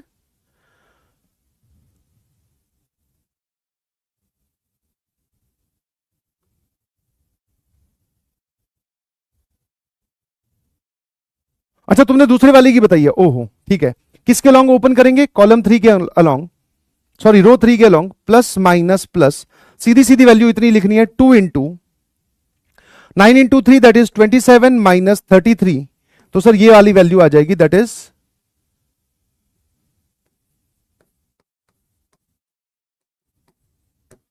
और सर इसमें किसके अलॉन्ग ओपन करेंगे? कॉलम 3 के अलॉन्ग।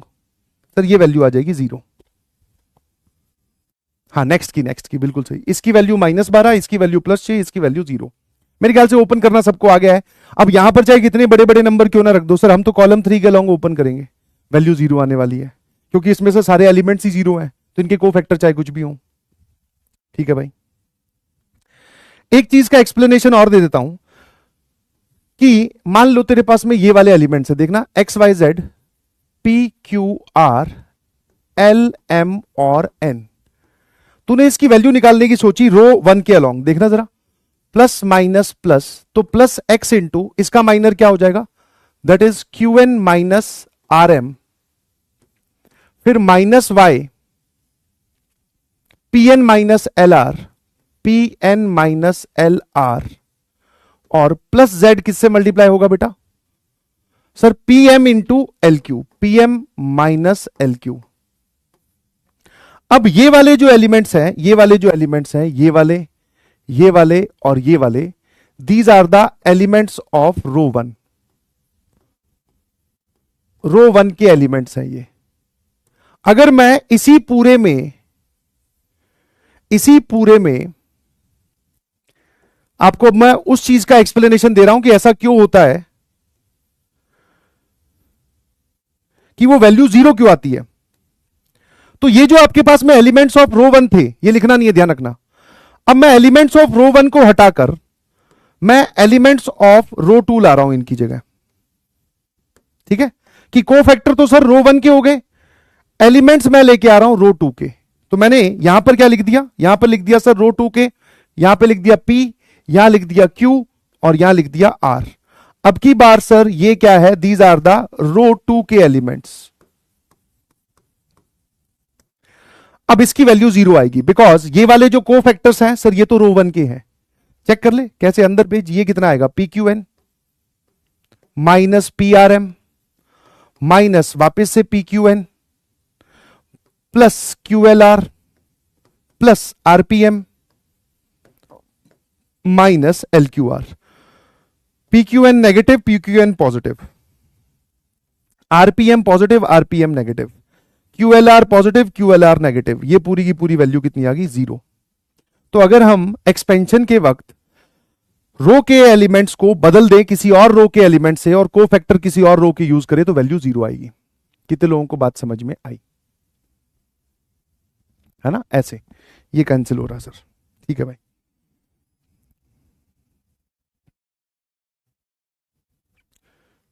ठीक है, हाँ।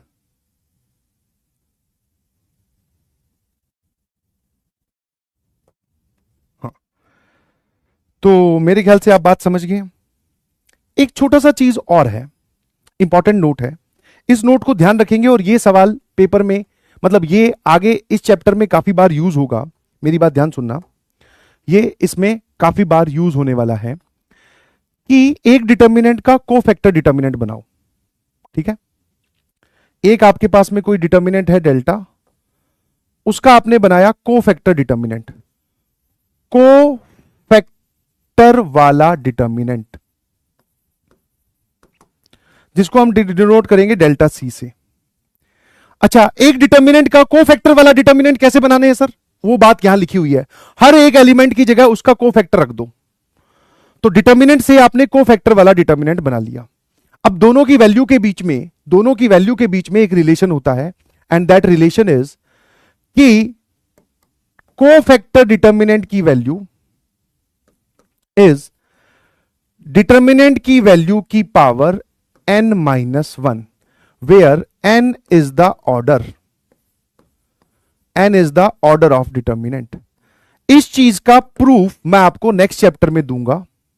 ठीक है, इसका जो प्रूफ है that will be in next chapter. Proof के बारे में बात करेंगे इन मैट्राइसिस नेक्स्ट चैप्टर के भी अंदर। अभी आपको ये वाली प्रॉपर्टी ध्यान रखनी है। क्या बोला कि एक डिटर्मिनेंट का कोफैक्टर वाला डिटर्मिनेंट बनाओ। सर ये बात थोड़ी कम समझ में आई, मैंने कहा इधर आजा आजा, क्योंकि एग्जाम्पल से ही सारी चीजें समझ में आएंगी सर, ऐसे बात बनेगी नहीं। मैंने कहा बिल्कुल सही बात बोल रहे हैं आप। ये ले भाई, इसको कॉपी कर लेते, ये बढ़िया चीज है हमारे पास में, है ना, क्योंकि इसमें हमने सारे कोफैक्टर्स निकाल रखे हैं।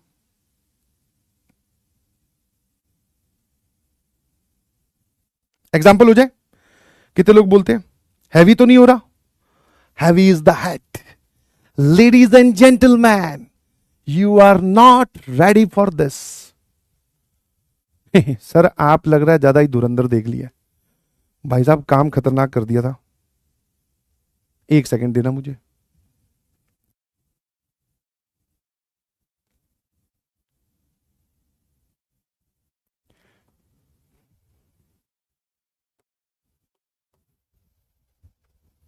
हाँ बताओ बताओ बताओ। अभी मैं स्लाइड मैप भी ओपन करता हूं, कुछ डाउट होगा तो प्लीज पूछने की कोशिश करना। ठीक है, एक सेकंड, एक सेकंड।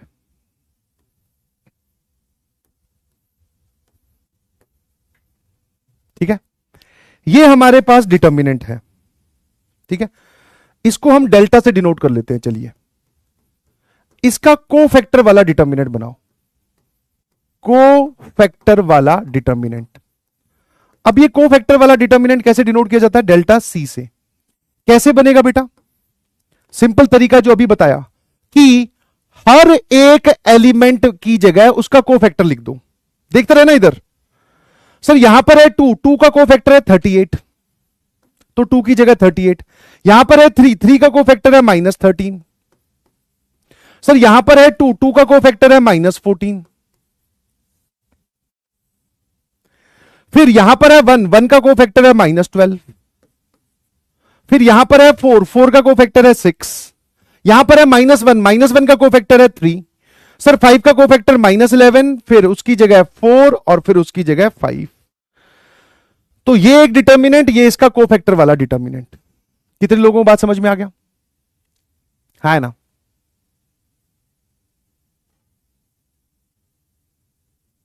कितने लोगों को बात समझ में आई कि अगर ये एक डिटर्मिनेंट है तो इसका कोफैक्टर वाला डिटर्मिनेंट हम बना सकते हैं, वो ये रहा। अब दोनों की डिटर्मिनेंट वैल्यू में रिलेशन बताता हूं। जैसे इसकी डिटर्मिनेंट वैल्यू आप ऑलरेडी निकाल चुके हो सर, वो कितनी आई थी? -18, है ना? इसकी डिटर्मिनेंट वैल्यू -18 ही आई थी ना भाई? तुमने अभी थोड़ी देर पहले चेक किया था यार, इतनी जल्दी भूल थोड़ी जाओगे। नहीं नहीं सर, इसकी वैल्यू -18 नहीं आई थी, इसकी वैल्यू आई थी 9। इसकी वैल्यू कैलकुलेट करो, इसकी वैल्यू 81 आएगी 100%। चेक कर लो। एक तो भाई जब से लगा हुआ रॉन्ग रॉन्ग रॉन्ग ही लिखे जा रहा है। बेटा मैं सवाल के बारे में पूछ रहा हूं, मैं तेरी शक्ल थोड़ी पूछ रहा हूं कि सर शक्ल एकदम रॉन्ग जैसी है। ना ना ना, I am asking about the questions जो यहां पे डिस्कशन चल रहा है, इसके बारे में पूछ रहा हूं कि बात समझ में आएगी नहीं। तो उसके लिए पूछ कि हाँ यस सर ही बोलना है। कैलकुलेट करो, कैलकुलेट करो, ठंडा मत है सर, इसको कैलकुलेट कौन करे? कुछ लोग तो बेचारे टीचर पे ऐसे मूवमेंट पे आके बहुत जल्दी भरोसा कर लेते हैं। बोले आप बोल रहे हो सर, सही बोल रहे होगे, और क्या आप गलत थोड़ी पढ़ाओगे हमें, है ना? आप बोल रहे हो तो सही। अब मैंने यहां पे बोला ना इसकी वैल्यू कैलकुलेट करो, आधों ने तो की ही नहीं। बोले कौन करे यार ये इतनी ज्यादा multiplication calculation, oh my God, this is the level of advance, और पता नहीं क्या क्या। अबे कैलकुलेट कर, इसकी वैल्यू 81 आनी चाहिए।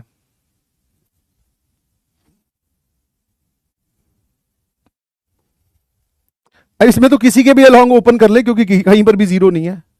प्लस माइनस प्लस, इसकी वैल्यू जब आप निकालोगे दैट इज 38 इंटू 6 5 जा 30, 30 माइनस 12 कितना हो गया? 18। 30 में से 12 गए, minus minus 13 that is plus 13 हो जाएगा, ध्यान रखना। फिर ये आएगा सर -12 60 पांजे, और ये हो जाएगा +33, और ये आएगा -14 इंटू सर -48 +66, है ना? है ना?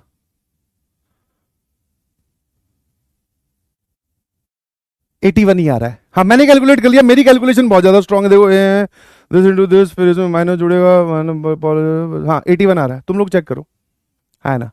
अब एक बच्चा जब से पूछ रहा है वाई वाई वाई, सर ऐसा क्यों?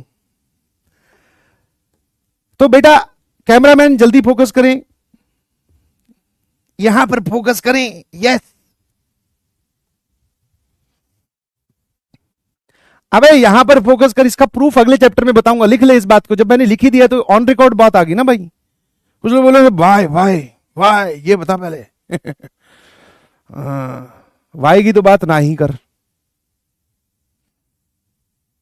है ना? अब एक सिंपल सा सवाल का जवाब दो। ये वाला एग्जांपल मेरे ख्याल से बात समझ में आ गई होगी आपको।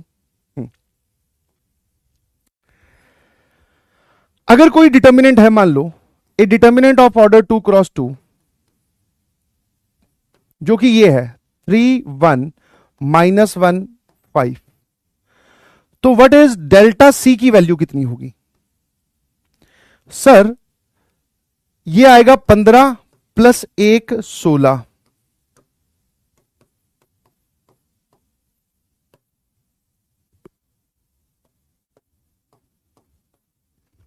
तो सर डेल्टा सी 256 होना चाहिए, यस और नो? मतलब अगर ये वाला डिटर्मिनेंट 2 क्रॉस 2 का ये है जिसकी वैल्यू 16 आ रही है, तो क्या डेल्टा सी 256 होगा? तो आंसर इज नो। आपने फॉर्मूला शायद ध्यान दिया नहीं। फॉर्मूला है ये, अगर आप इसमें ऑर्डर 2 लेते हो, मतलब n की वैल्यू 2 लेते हो, तो 2 वैल्यू लोगे तो डेल्टा C को फैक्टर डिटर्मिनेंट और डेल्टा की वैल्यू सेम होगी। अगर आप इसी में ही ऑर्डर 3 लेते हो, मतलब n की वैल्यू 3 लेते हो, तो को फैक्टर डिटर्मिनेंट की वैल्यू डिटर्मिनेंट की वैल्यू का स्क्वायर होगी, एंड सो ऑन। समझ में आया कि नहीं समझ में आया? तो इसकी वैल्यू अगर 16 है तो इसकी वैल्यू 256 नहीं, इसकी वैल्यू 16 ही होगी, क्योंकि अब की बार सर ये 2 क्रॉस 2 का है। ठीक है भाई, हाँ है ना? चलिए सवालों पे टूट पड़े। एक घर पे सॉल्व करने के लिए डू इट बाय योरसेल्फ दे रहा हूं, क्लास 12 का do it by yourself number 1, बहुत ही ऐतिहासिक डिब्बी रहने वाला है ये, कि भाई ये डिटर्मिनेंट है, सारे इसके कोफैक्टर्स ये लिखे हुए, इसकी वैल्यू -18 आएगी तो उसका स्क्वायर 324 यहां पर आएगा। पहली चीज तो आपको ये वेरीफाई करना है कि इन सभी एलिमेंट्स के कोफैक्टर यही हैं क्या। फिर इस डिटर्मिनेंट की वैल्यू दिखानी है कि 324 आएगी कि नहीं आएगी, और इस डिटर्मिनेंट की वैल्यू -18 आएगी। ठीक है, डिब्बी का मतलब है खुद करना है, do it by yourself, I will not help you in this. मैंने पूरा एकदम दिल से आपको बहुत अच्छे से समझा दिया है।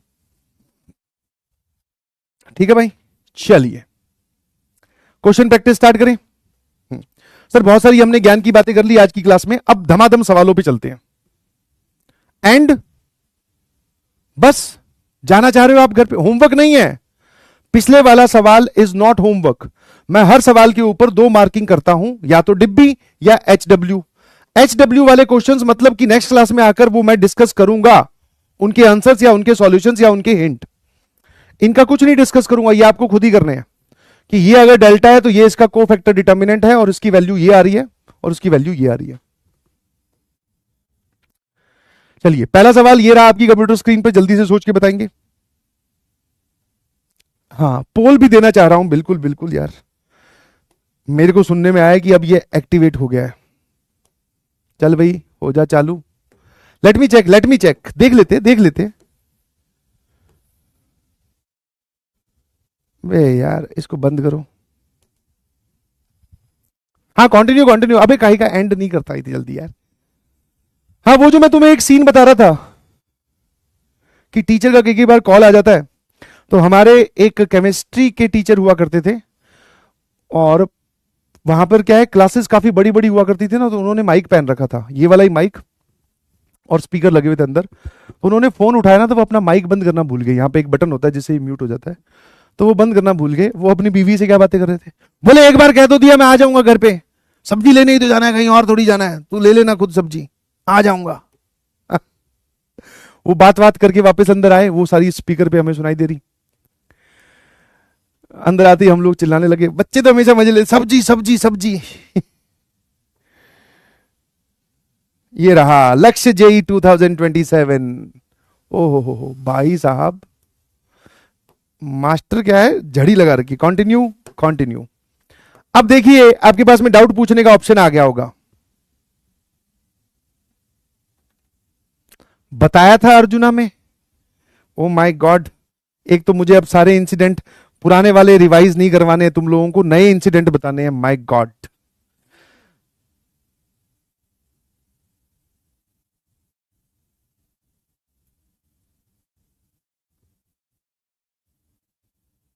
चलिए। नहीं वीकेटी सर नहीं थे भाई, वो मरवाएगा क्या तू? हाँ, कोई दूसरे सर थे। ऑलरेडी पता है, नई चीजें जानना चाह रहे हो। चलिए अब भैया तुम अपने डाउट पूछो, है ना? हाँ चलिए डाउट देखते हैं फटाफट। नी मॉम डा मॉम और दादाजी दोनों एक साथ भाई साहब, और नी भी मतलब निमोमडा मुझे पता है, ये तो तूने घर वालों के नाम लिख दिए यहां पे। निमोमडा इतनी जल्दी होगा नहीं बेटा, हाँ छोड़ दे ये सब हरकतें। सर 4x4 का भी करवा दो, समृति जी कह रही हैं। बेटा समृति देख, मैं हूं अंतर्यामी, ध्यान से देखना। बच्चों के लिए ताजा 4x4 डिटर्मिनेंट का सवाल अभी पैदा किया जाए और वो तुरंत नेक्स्ट स्लाइड पे छप जाए। नहीं छपा, जादू फेल। 4x4 का सवाल तैयार किया जाए, बच्चे मांग रहे हैं। नेक्स्ट स्लाइड पे छप जाए। नहीं छपा। 4x4 का सवाल जल्दी तैयार किया जाए, बच्चे 4x4 समझ रहे हैं कि मास्टर को नहीं आता। नेक्स्ट स्लाइड पे छप जाए। Next slide. ये है जादू देख, काम आता है, ध्यान रखना।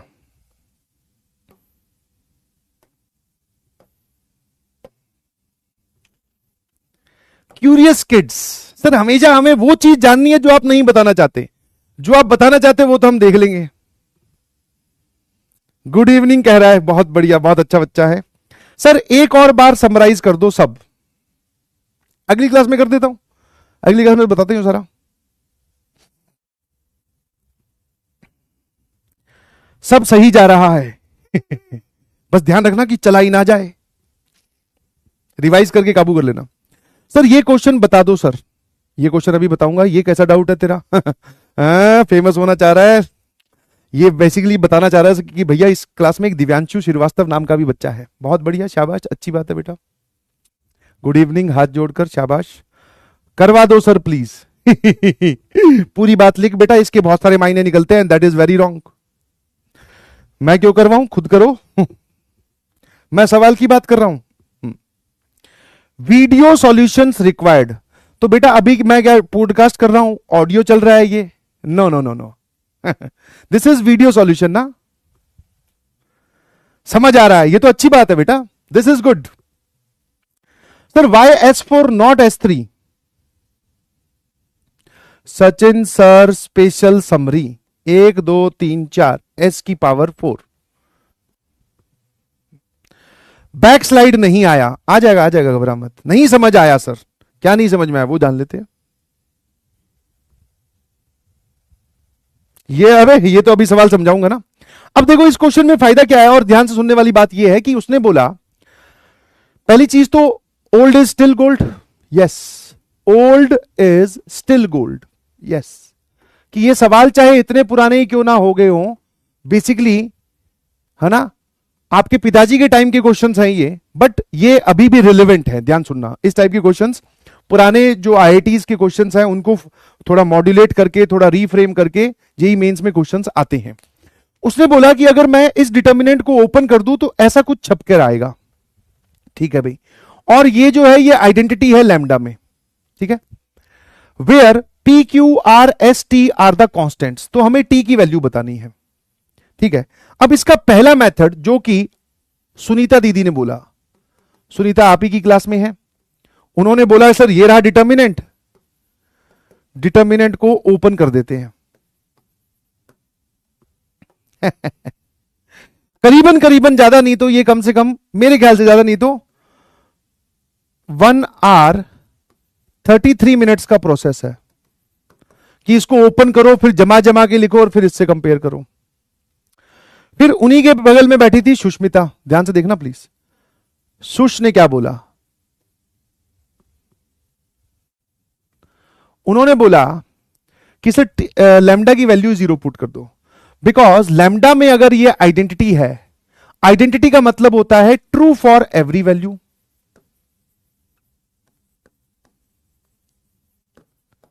True for every value of lambda, ये लैम्डा की हर वैल्यू के लिए ट्रू है। तो मुझसे सिर्फ कांस्टेंट टर्म पूछिए, आगे चलकर इस चैप्टर में मैं आपसे एस भी पूछूंगा, आर भी पूछूंगा, उस पर भी मैं आऊंगा, बट अभी मैंने सिर्फ आपसे कांस्टेंट टर्म पूछी है, तो लैम्डा को 0 पुट कर दो। सर लैम्डा 0 पुट करने से फायदा क्या हुआ कि जो हमारी लेफ्ट हैंड साइड है वो क्या बची? सर लैम्डा 0 मतलब ये सारे पार्ट गए, तो लेफ्ट हैंड साइड बची सिर्फ टी, और राइट हैंड साइड क्या बची जरा बताना। सर लैम्डा की जगह 0 तो ये 0, लैम्डा की जगह 0 तो ये -1, लैम्डा की जगह 0 तो ये 3, लैम्डा की जगह 0 तो ये 1, ये 0, ये -4, ये -3, ये 4 और ये 0। ये बची हमारी राइट हैंड साइड, और आपने खुद बोला है कि ये एक आइडेंटिटी है। आइडेंटिटी का मतलब होता है हर वैल्यू के लिए ट्रू। तो सर आपने लैम्डा को 0 ही क्यों पुट किया? मैंने कहा लैम्डा को 0 पुट करने से P Q R S इनका रोल खत्म हो गया, सिर्फ T ही बच रहा है लेफ्ट हैंड साइड में, है ना। कोई बच्चा बोले सर लैम्डा 1 पुट कर सकते हैं, यस पुट कर सकते हो, बट वो यहां पर रिलेवेंट नहीं है, क्योंकि लेफ्ट हैंड साइड क्या बनेगी, p plus Q plus R plus S plus T, जबकि हमें सिर्फ t की वैल्यू चाहिए।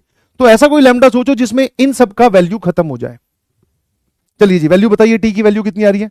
Sir this value is nothing but zero, है ना, प्लस माइनस प्लस, तो जीरो का तो को फैक्टर लिखने की जरूरत है नहीं, this is 1 into zero minus of minus 16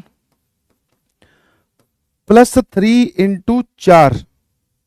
एक सेकंड रे, एक सेकंड भाई, गड़बड़ कर दी रे। 1 का प्लस 1 का जो को फैक्टर है वो ये और ये उड़ाया 0, और ये आएगा माइनस के बाद में 12 प्लस 3 इंटू 4, तो सर ये वैल्यू आ रही है 0। तो t की वैल्यू सर हमारे पास में 0 आ गई। क्लियर है? अगला सवाल, 24 नहीं आ रहा बे, 0 आएगा, देख इधर, प्लस 0 लिखने की जरूरत नहीं है, माइनस इंटू माइनस, तो वो हो गया प्लस 1, इसका ये और ये उड़ाया तो 1 माइनस 4 माइनस 3 और 0, तो सर ये 0 माइनस के बाद में इन दोनों का मल्टीप्लीकेशन 12। कुछ लोगों ने इसको प्लस 12 कर दिया होगा, गलत बात है ना? हाँ, तो फाइनल आंसर इज बेसिकली जो मैंने अभी लिखा है आपके सामने, फाइनल आंसर इज कितना है, 0 ही है। 24 is the wrong answer, 0 is the correct answer. मैंने आपसे एक ही रिक्वेस्ट की थी, बेटा इस चैप्टर में प्लस माइनस साइन की गलती होती है वो मत करना, और तूने वही कर दी, है ना? अगला सवाल, हाँ, प्लस 24 नहीं आ रहा है, मैं कितनी बार समझाऊं, 0 ही आ रहा है।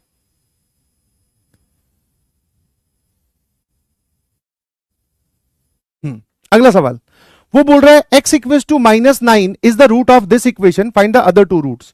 इसको एक्सपेंड करो फटाफट, बस और कुछ नहीं करना, बाकी बात बाद में सोचेंगे। इसको एक्सपेंड करना है, और सर यहां पर मुझे दिख रहा है कि कहीं पर किसी भी रो में किसी भी कॉलम में 0 है नहीं, तो किसी के भी अलोंग ओपन कर लेते हैं।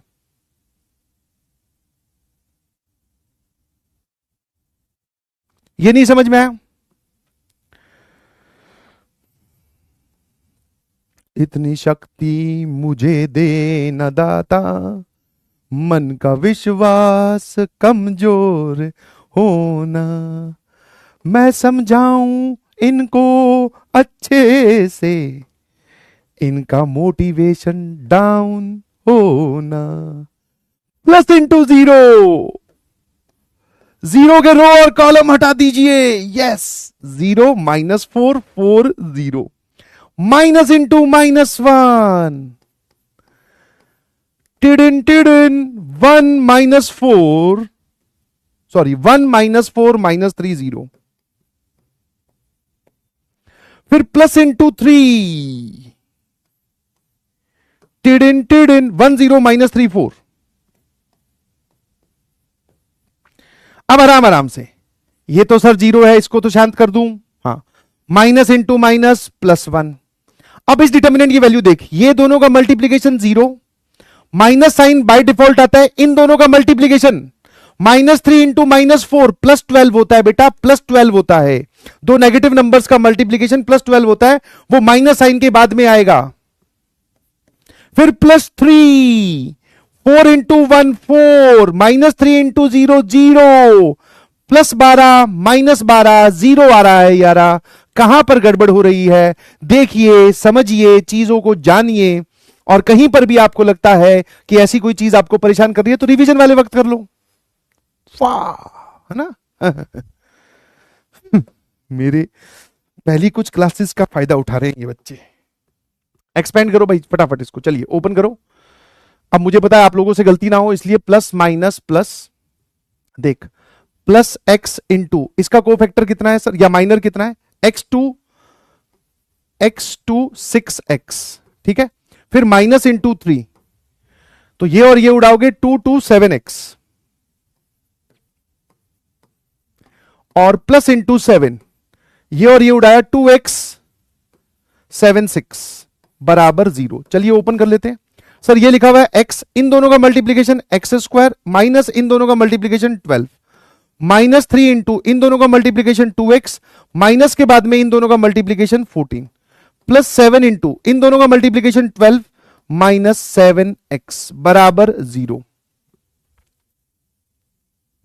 आ जाओ सर, इसको इससे मल्टीप्लाई किया दैट इज एक्स क्यूब, फिर इसको इससे मल्टीप्लाई किया -12x -6x और 14 इंटू 3 सर कितना हो जाता है 42 प्लस का, है ना। सर 12 इंटू 7 इज बेसिकली 94, है ना।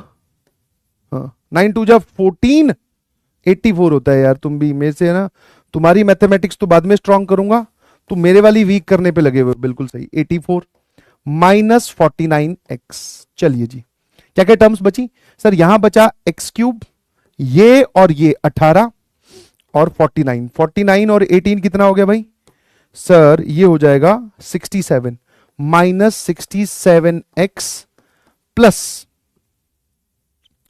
ये आ रहा है 6 126 बराबर 0। ठीक है भाई, है ना। हाँ, क्या हो गया, एक तो तुम वापस चालू हो गए। अब एक्स क्यूब प्लस 0x² लिख लो, -67x प्लस 126 बराबर 0। ठीक है, कुछ बातें मैं आपको बता दूं, कुछ बातें जरूरी है जाननी। इसकी डिग्री 3 है तो ऑब्वियसली इसके 3 रूट्स होंगे। एक रूट उसने बोल रखा है कि -9 है, that is the given in the situation, and एक रूट इसका a है, एक रूट इसका b है। ठीक है, प्रोडक्ट ऑफ द रूट्स बताइए, what is product of the roots. Sir किसी भी इक्वेशन में, लो भैया क्लास 11th का रिवीजन कर लो फटाफट। क्लास 11th में थ्योरी ऑफ इक्वेशन, अगर आपके पास में ये वाली क्वाड्रेटिक है और इसके 2 रूट्स हैं अल्फा और बीटा, तो सम ऑफ द रूट्स मतलब अल्फा प्लस बीटा कैसे लिखते हैं, और product of the roots that is alpha into beta कैसे लिखते हैं। और फिर आपके पास में क्यूबिक है, मान लेते हैं ax cube plus bx² plus cx plus d, जैसा कि मैंने आपको बताया था इसकी डिग्री 3 है तो इसमें 3 रूट्स होंगे, that is alpha beta gamma. इसमें आपके पास में 3 चीजें होंगी, सम ऑफ द रूट्स, फिर sum of the roots taken 2 at a time, और प्रोडक्ट ऑफ द रूट्स। ठीक है भाई, चलिए कैसे निकालते हैं। बहुत बढ़िया sir, alternate plus minus plus sign लगाते हैं। ये प्लस ए जो है वो हमेशा डिनोमिनेटर में लिखा जाएगा, किसी में भी प्लस ए, मतलब जो सबसे बड़ी पावर का कोफिशिएंट है वो तो हमेशा डिनोमिनेटर में आएगा ही आएगा। फिर यहां पर 2 चीजें हैं तो माइनस इंटू बी यहां लिख दो और प्लस इंटू सी यहां लिख दो। ठीक है, सबसे बड़ी पावर का कोफिशिएंट तो सबके डिनोमिनेटर में आएगा ही आएगा। फिर प्लस माइनस तो minus into b plus into c और माइनस इंटू डी। ठीक है, ये है जी। आ जाओ, अब यहां पर अगर कोई बच्चा इसके ऊपर प्लस माइनस प्लस लगाए तो उसमें गलती है, कारण कि ये जो प्लस माइनस प्लस वाली टेक्निक आपको बताई गई है उसमें सारी टर्म्स प्रेजेंट होनी चाहिए, मतलब हर पावर की। तो जैसा कि आप यहां पर सकते हैं देख पा कि इसमें x² की टर्म नहीं थी तो मैंने 0x² लिखा, तो प्लस माइनस।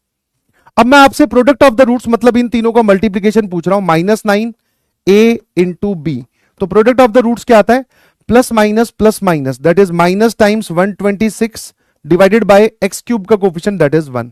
अब यहां से a इंटू बी की वैल्यू पूछ रहा है तो माइनस माइनस कैंसिल कर दो और ये इससे कैंसिल करोगे, 9 1 जा 9 और 9 4 जा 36, तो a इंटू बी आ रहा है सर 14। उसने ये नहीं बोला कि a और b बताओ, उसने बोला है कि a इंटू बी बताओ, 14 is the correct answer, yes और नो। अब 14 हमेशा 7 इंटू 2 ही थोड़ी होता है यार। गजब के हो तुम तो एकदम। इसमें एक पोल कंडक्ट करवा लिया जाए, चलिए जी, मजा आया, है ना। और जो क्लास 11th की चीज इस्तेमाल हुई, एक सेकंड देना, वो मैंने आपको बता भी दी और यहां पर ऊपर टैग भी लगा दिया है कि भाई sum of the roots, product of the roots quadratic के टर्म्स में, और अगर क्यूबिक आ रही है तो उसमें ये 3 चीजें पूछी जाती हैं। ठीक है, ऐसे जो भी चीजें इस्तेमाल होती जाएंगी मैं सारी की सारी आपको बताता जाऊंगा। अगर आपको आती है तो प्लीज उसको रिवाइज कर लेना ताकि बाकी लोग जिनको नहीं आती उनको मदद हो जाए, और अगर आपको नहीं आती है तो उसको ध्यान से नोट कर लीजिएगा प्लीज। और मैं आपको एक और चीज मजे की बताने वाला हूं, जैसे अभी हमारा क्लास 12th का शुरुआत हुआ है, अगर आप इन सब चीजों की एक लिस्ट बनानी स्टार्ट कर दो ना, तो भाई साहब खतरनाक काम हो जाएगा।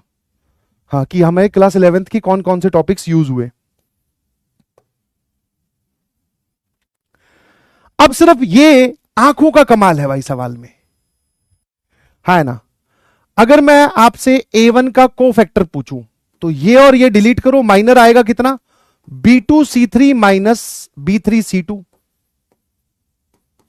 ये इसका माइनर है M11 और यही इसका कोफैक्टर होगा, तो A11 की जगह सर आपने उसका कोफैक्टर लिख दिया B2C3 माइनस C3B2। ठीक है जी, आगे बढ़ते हैं। B1 का पहले माइनर बता, तो M12, तो सर ये कितना आएगा A2C2 A3C3, तो इसका माइनर आएगा A2C3 माइनस A3C2। बट मुझे कोफैक्टर चाहिए C12, तो वो आएगा माइनस टाइम्स M12। इसको माइनस साइन से मल्टीप्लाई कर दो, तो माइनस साइन से मल्टीप्लाई करोगे तो ये वाली टर्म पॉजिटिव हो जाएगी, तो A3C2 माइनस A2C3, तो A3C2 माइनस A2C3 है ना, बस गेम खत्म। तो इतना सा चीज चेक करने के बाद में मैं ये बोल सकता हूं कि भाई अगर ये डिटर्मिनेंट 5 है तो ये इसका कोफैक्टर डिटर्मिनेंट है जी। दिस इज कोफैक्टर वाला डिटर्मिनेंट, मतलब ये इसका डेल्टा सी है। और डेल्टा सी क्या होता है sir, delta C is delta की पावर n-1, n इसका ऑर्डर है और डेल्टा की वैल्यू 5 है, तो 5 की पावर 3-1, दैट इज इसकी जो डिटर्मिनेंट वैल्यू आएगी सर वो आएगी 25। ऑप्शन बी टप्पू is the correct answer, yes और no.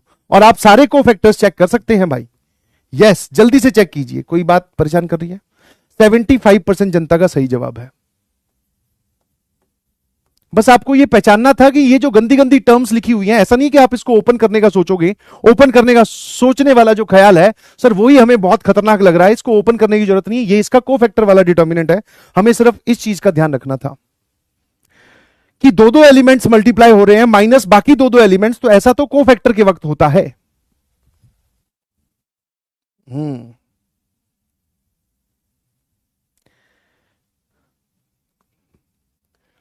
Consider a determinant, again एक पोल कंडक्ट करवा रहा हूं, टाइमलेस पोल है, स्टार्ट करो। ये डिटर्मिनेंट है 4x4 का,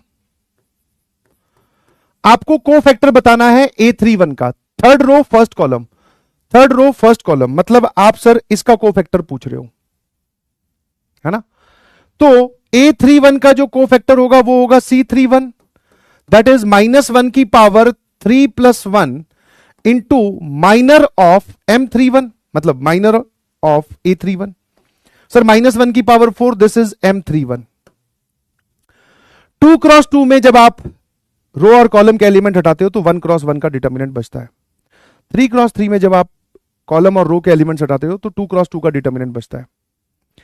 4x4 में किसी एलिमेंट की अगर रो और कॉलम के एलिमेंट्स हटाओगे तो अब की बार जो डिटर्मिनेंट बचेगा वही तो माइनर कहलाएगा। अब की बार 3x3 का बचेगा, -1 0 1 0 1 -2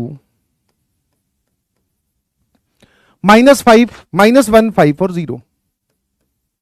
लो भैया कितना आ गया आंसर, जल्दी से बता दो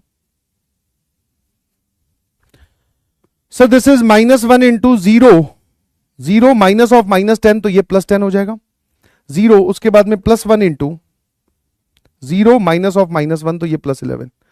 सर ये पूरा आंसर आ रहा है -9, इस पूरे की डिटरमिनेंट वैल्यू है -9।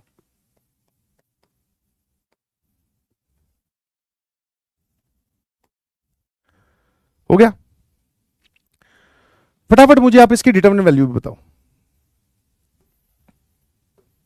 इसकी वैल्यू क्या है। अब जो बच्चे 4x4 के लिए उतावले हो रहे थे, ले भाई यहां देख,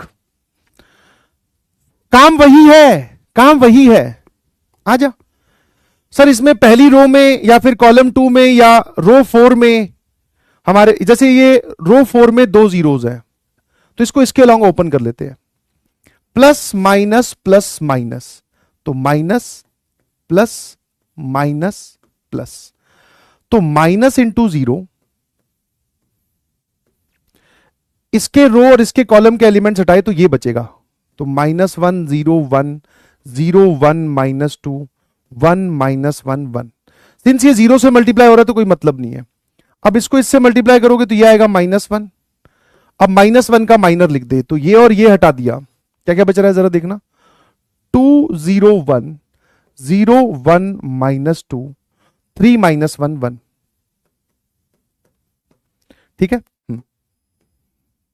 मैंने रो 4 के अलोंग ओपन करने की क्यों सोची, कोई चैट में बता सकता है? बिकॉज इस रो में 2 जीरोस प्रेजेंट है, तो हम उस रो या उस कॉलम के अलोंग एक्सपेंड करते हैं जिसमें मैक्सिमम जीरोस प्रेजेंट हो। फिर -5, अब मुझे माइनस या 5 का माइनर बता दे, तो ये और ये हटा दिया सर, लो बोलना स्टार्ट करो, 2 -1 1 0 0 -2 और 3 1 1।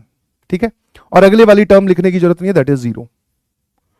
आई hope you got my point, yes और नो?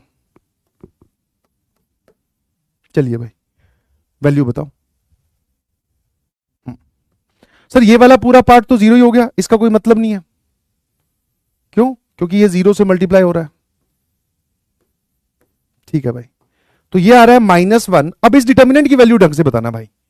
ठीक है, तो मैंने इसी रो के अलोंग ओपन कर दिया इसको, तो +2 × 1 माइनस के बाद में इन दोनों का मल्टीप्लीकेशन वो भी +2 ही आएगा।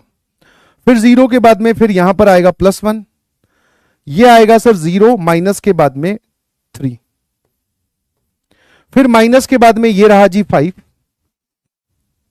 इसको इसके अलोंग ओपन कर रहा हूं, इस सेकंड रो के अलोंग, बिकॉज इसमें 2 जीरोज हैं, तो माइनस प्लस माइनस। ठीक है, माइनस प्लस माइनस, तो सर माइनस इंटू माइनस ये हो जाएगा +2, इसको इसको हटाया तो यहां पर डिटर्मिनेंट वैल्यू बच रही है 2 -1 3 और 1 की, आराम से। ये लिखा हुआ है -1, दिस इज 2 × -1 तो -2 -3 -5 इंटू ये वैल्यू आएगी 2 और +3। ठीक है, तो सर ये आ रहा है आपके पास में -5 × -1 +5, 5 × 5 दैट इज -25। इस पूरे की डिटर्मिनेंट वैल्यू आ रही है -20।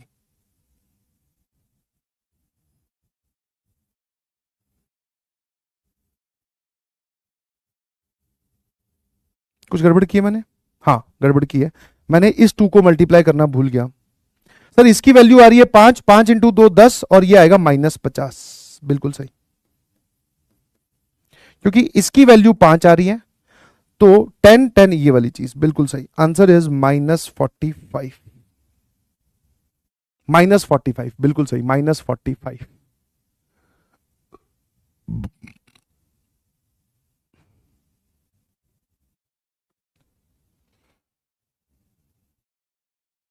मैंने ये 2 भूल गया था।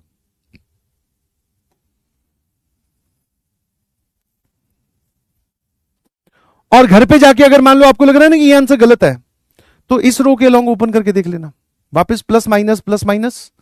और अब की बार जो इनके माइनर है 4x4 के केस में माइनर जो होता है वो कितने का बचेगा? 3x3 का, -45। तो इसमें आप अलग अलग तरीके से एक्सपेंड करना, ये तुम्हें एक मैं टास्क दे रहा हूं ताकि तुम्हारी कैलकुलेशन सुधर जाए। एक्सपेंड अलोंग R1, रो 1 के अलोंग एक्सपेंड करना है, फिर आपको कॉलम 2 के भी अलोंग एक्सपेंड करना है, दोनों के अलोंग एक्सपेंड करके आपको ये चेक करना है कि आंसर -45 आ रहा है कि नहीं। This is your do it by your self number B। ये घर पे दिया गया टास्क नंबर 2 है जी। ठीक है,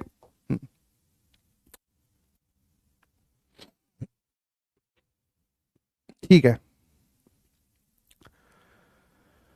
आज के लिए इतना बहुत है। अच्छा पोल रह गया क्या? पोल का आंसर तो C आ रहा है, 74% जनता का सही जवाब है। कुछ लोगों ने आंसर इसका 9 भी बोला, तो बेटा थोड़ा सा आप जल्दबाजी ना करें प्लीज। को फैक्टर क्या है, माइनर क्या है? सम्राट दत्ता है, कृष्ण खुशवाह है, मोहम्मद अब्दुल्ला है, जेफरी एप्स्टीन भी है। भाई साहब तुझे यही नाम मिला है? पूरी दुनिया में और कोई कर्मकांडी तुझे मिला ही नहीं, बस तूने ये नाम लिख लिया। सही कर ले बेटा इसको, है? हाँ ध्यान रखना, इसकी संदिग्ध मौत हुई थी। हाँ सही कर, इसको अपना नाम रख ढंग से। अदिति शर्मा है, अयान है, भूषण है, मान्या है, स्नेहा है, ये हमारे टॉपर्स हैं, बहुत अच्छी बात है। चलिए जी, गेम शुरू किया जाए।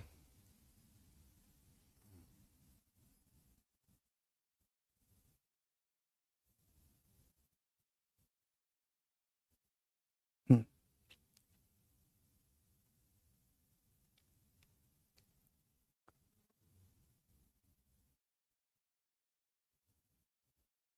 हाँ ये सब नाम मत रखो यार, क्या है ये देखना। चलिए, तो जो बच्चे पुराने हैं वो जानते हैं कि what is do it by yourself. जो बच्चे नए हैं उनको बोल दूं, मैंने आपको पिछली क्लास में बोला था कि आपको क्वेश्चंस की कमी मैं कभी महसूस नहीं होने दूंगा, और उसी में ही डीपीपी तो आपको मिलेगी ही, प्रैक्टिस शीट्स आपको मिलेंगी ही हर चैप्टर के साथ दो दो। अपार्ट फ्रॉम दैट मेरी आपके लिए एक रिक्वेस्ट या फिर मेरा जो एफर्ट है वो ये है कि मैं आपको चैप्टर्स के साथ एक कैटेगरी के क्वेश्चंस दूंगा that is called as do it by yourself, जिसमें आसान, मीडियम, मुश्किल हर प्रकार के सवाल होंगे। और ज्यादा इसके डिटेल में नहीं जाते हैं, बट हाँ मैं इतना अश्योर आपको करूंगा कि अगर आप एक चैप्टर के क्लास नोट्स और do it by yourself complete कर लेते हैं तो उसके अलावा आपको फिर कहीं पर भी कोई प्रैक्टिस करने की जरूरत नहीं है। इसके अलावा अगर आप एक्स्ट्रा प्रैक्टिस करते हैं तो बहुत अच्छी बात है, but do it by yourself that is, ये डिब्बी वाली जो कैटेगरी है, दिस इज 100% कंपल्सरी। ठीक है, लो जी, पहला सवाल ये रहा आपके पास में। 4x4 का कोफैक्टर, मतलब 4x4 का डिटर्मिनेंट है, इस एलिमेंट का आपसे कोफैक्टर पूछा है। ठीक है, ध्यान से बताना। फिर ये वही, कुछ लोग कोफैक्टर्स हैं, कुछ एलिमेंट्स हैं, तो इनमें से कौन सी वैल्यू डिटर्मिनेंट की होगी कि नहीं होगी, ये ब्रैकेट यहां लगा हुआ है। ठीक है, फिर आते हैं हम अगले पे। डिटर्मिनेंट दे रखा है, कोफैक्टर्स पूछे हैं, इसका सॉल्यूशन सेट पूछा है, एक्स की कौन कौन सी वैल्यू होगी।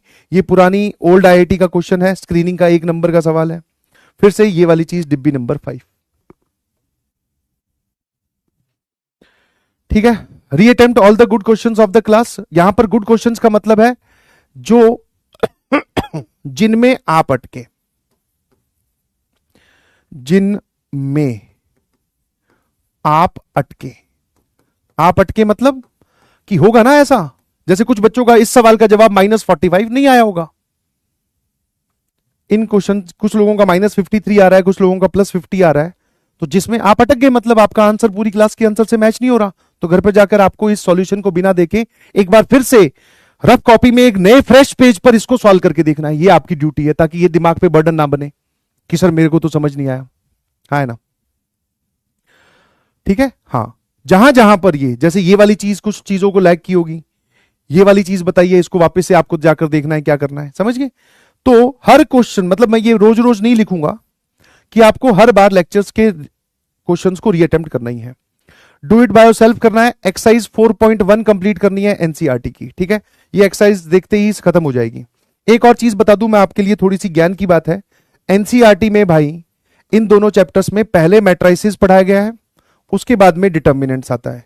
तो डिटर्मिनेंट चैप्टर जब आप देख रहे होंगे तो उसमें कहीं पे आपको ये वाला वर्ड दिखाई देगा, मैट्रिक्स या मैट्राइसिस। तो अभी इसको होल्ड कर लेना, बिकॉज पहले डिटर्मिनेंट पढ़ना चाहिए, फिर मैट्रिक्स पढ़नी चाहिए। ठीक है, तो हम उसके बाद में आगे करने वाले हैं। ठीक है, है ना, क्या ये बात क्लियर है? चलिए, एक छोटी सी आपके लिए इंपॉर्टेंट अपडेट है कि आप अपने ऐप में रिसोर्सेज में जाओगे तो वहां पर आपको एडमिशन फॉर्म लिंक मिलेगा। मैंने ओरिएंटेशन के वक्त भी बताया था, एक बार फिर से मैं आपको बता देता हूं कि एडमिशन फॉर्म लिंक जो है वो आपको भरना इसलिए कंपलसरी है ताकि आपका एक्चुअल डाटा हमारे पास में आ जाए। फिर किसी भी प्रकार का इनविटेशन होता है, चाहे वो विजय दिवस में आपका रिजल्ट सेलिब्रेशन का इनविटेशन हो, या फिर आपके शहर में अगर कोई इवेंट हो रहा है तो वहां के लिए इनविटेशन है। मतलब इसको भरने के बाद में हमारे पास में ये इंफॉर्मेशन एकदम श्योर हो जाएगी कि आप लक्ष्य जेई के ऑफिशियल स्टूडेंट हो। कहीं पर भी कोई भी पीडब्ल्यू का इवेंट होगा तो वहां पे आपकी एंट्री, विजय दिवस में आपका इन्विटेशन। ठीक है, जनरली ये बच्चे, अगर मैं इसके डाटा कलेक्शन की बात करूं तो 80% डाटा आ जाता है, 20% बच्चे भरते नहीं। बोले हम अपना नाम और नंबर कोचिंग को क्यों बताएं भाई, ये लोग हमारा नाम छापेंगे। तो वो तो तब छापेंगे ना भाई जब तेरी रिजल्ट बहुत अच्छी आएगी, जब तू सेलेक्ट हो जाएगा। और वो तो तब है ना जब तू यहां पर ऑफिशियली पढ़ा है। ऐसा तो नहीं है तू कहीं और पढ़ रहा है और तेरा नाम छाप दिया हो, तब तो तू बोले भी कि ये गलत है।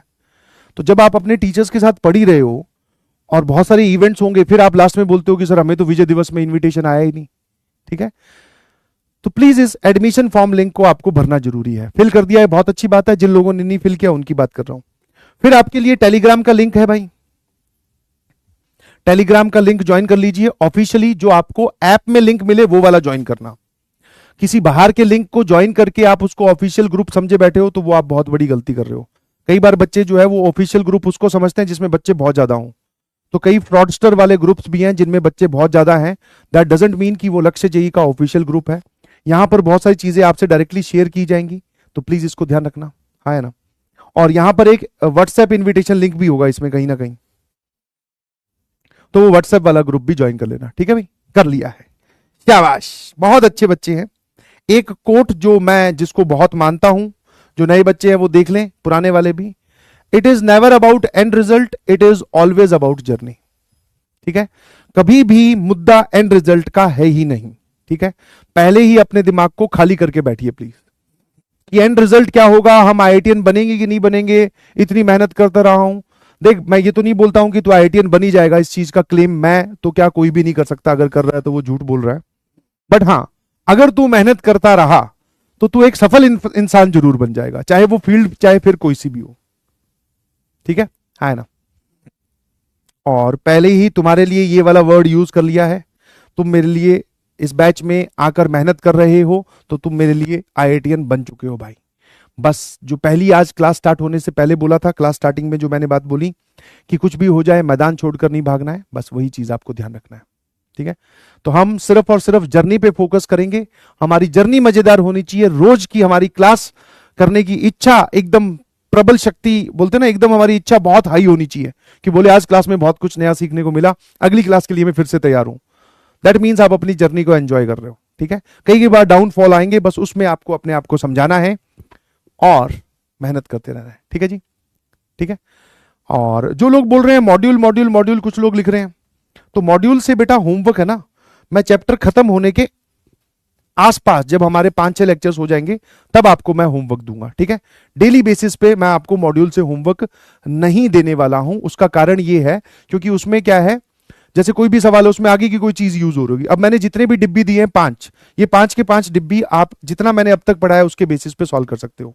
इनफैक्ट आप मॉड्यूल को ओपन करोगे तो जो पहली एक्सरसाइज है, टॉपिक वाइज वाली जो एक्सरसाइज है, उसमें आप खुद ही देख सकते हो यार कि पहला सेगमेंट है वो सिर्फ और सिर्फ छोटी चीजों का है।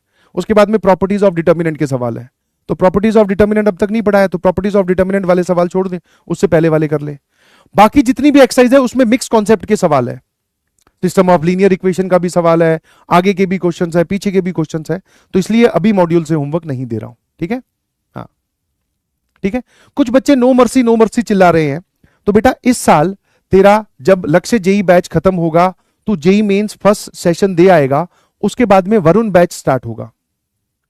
उस वरुण बैच में नो मर्सी वाले ही सवाल करवाने वाला हूं।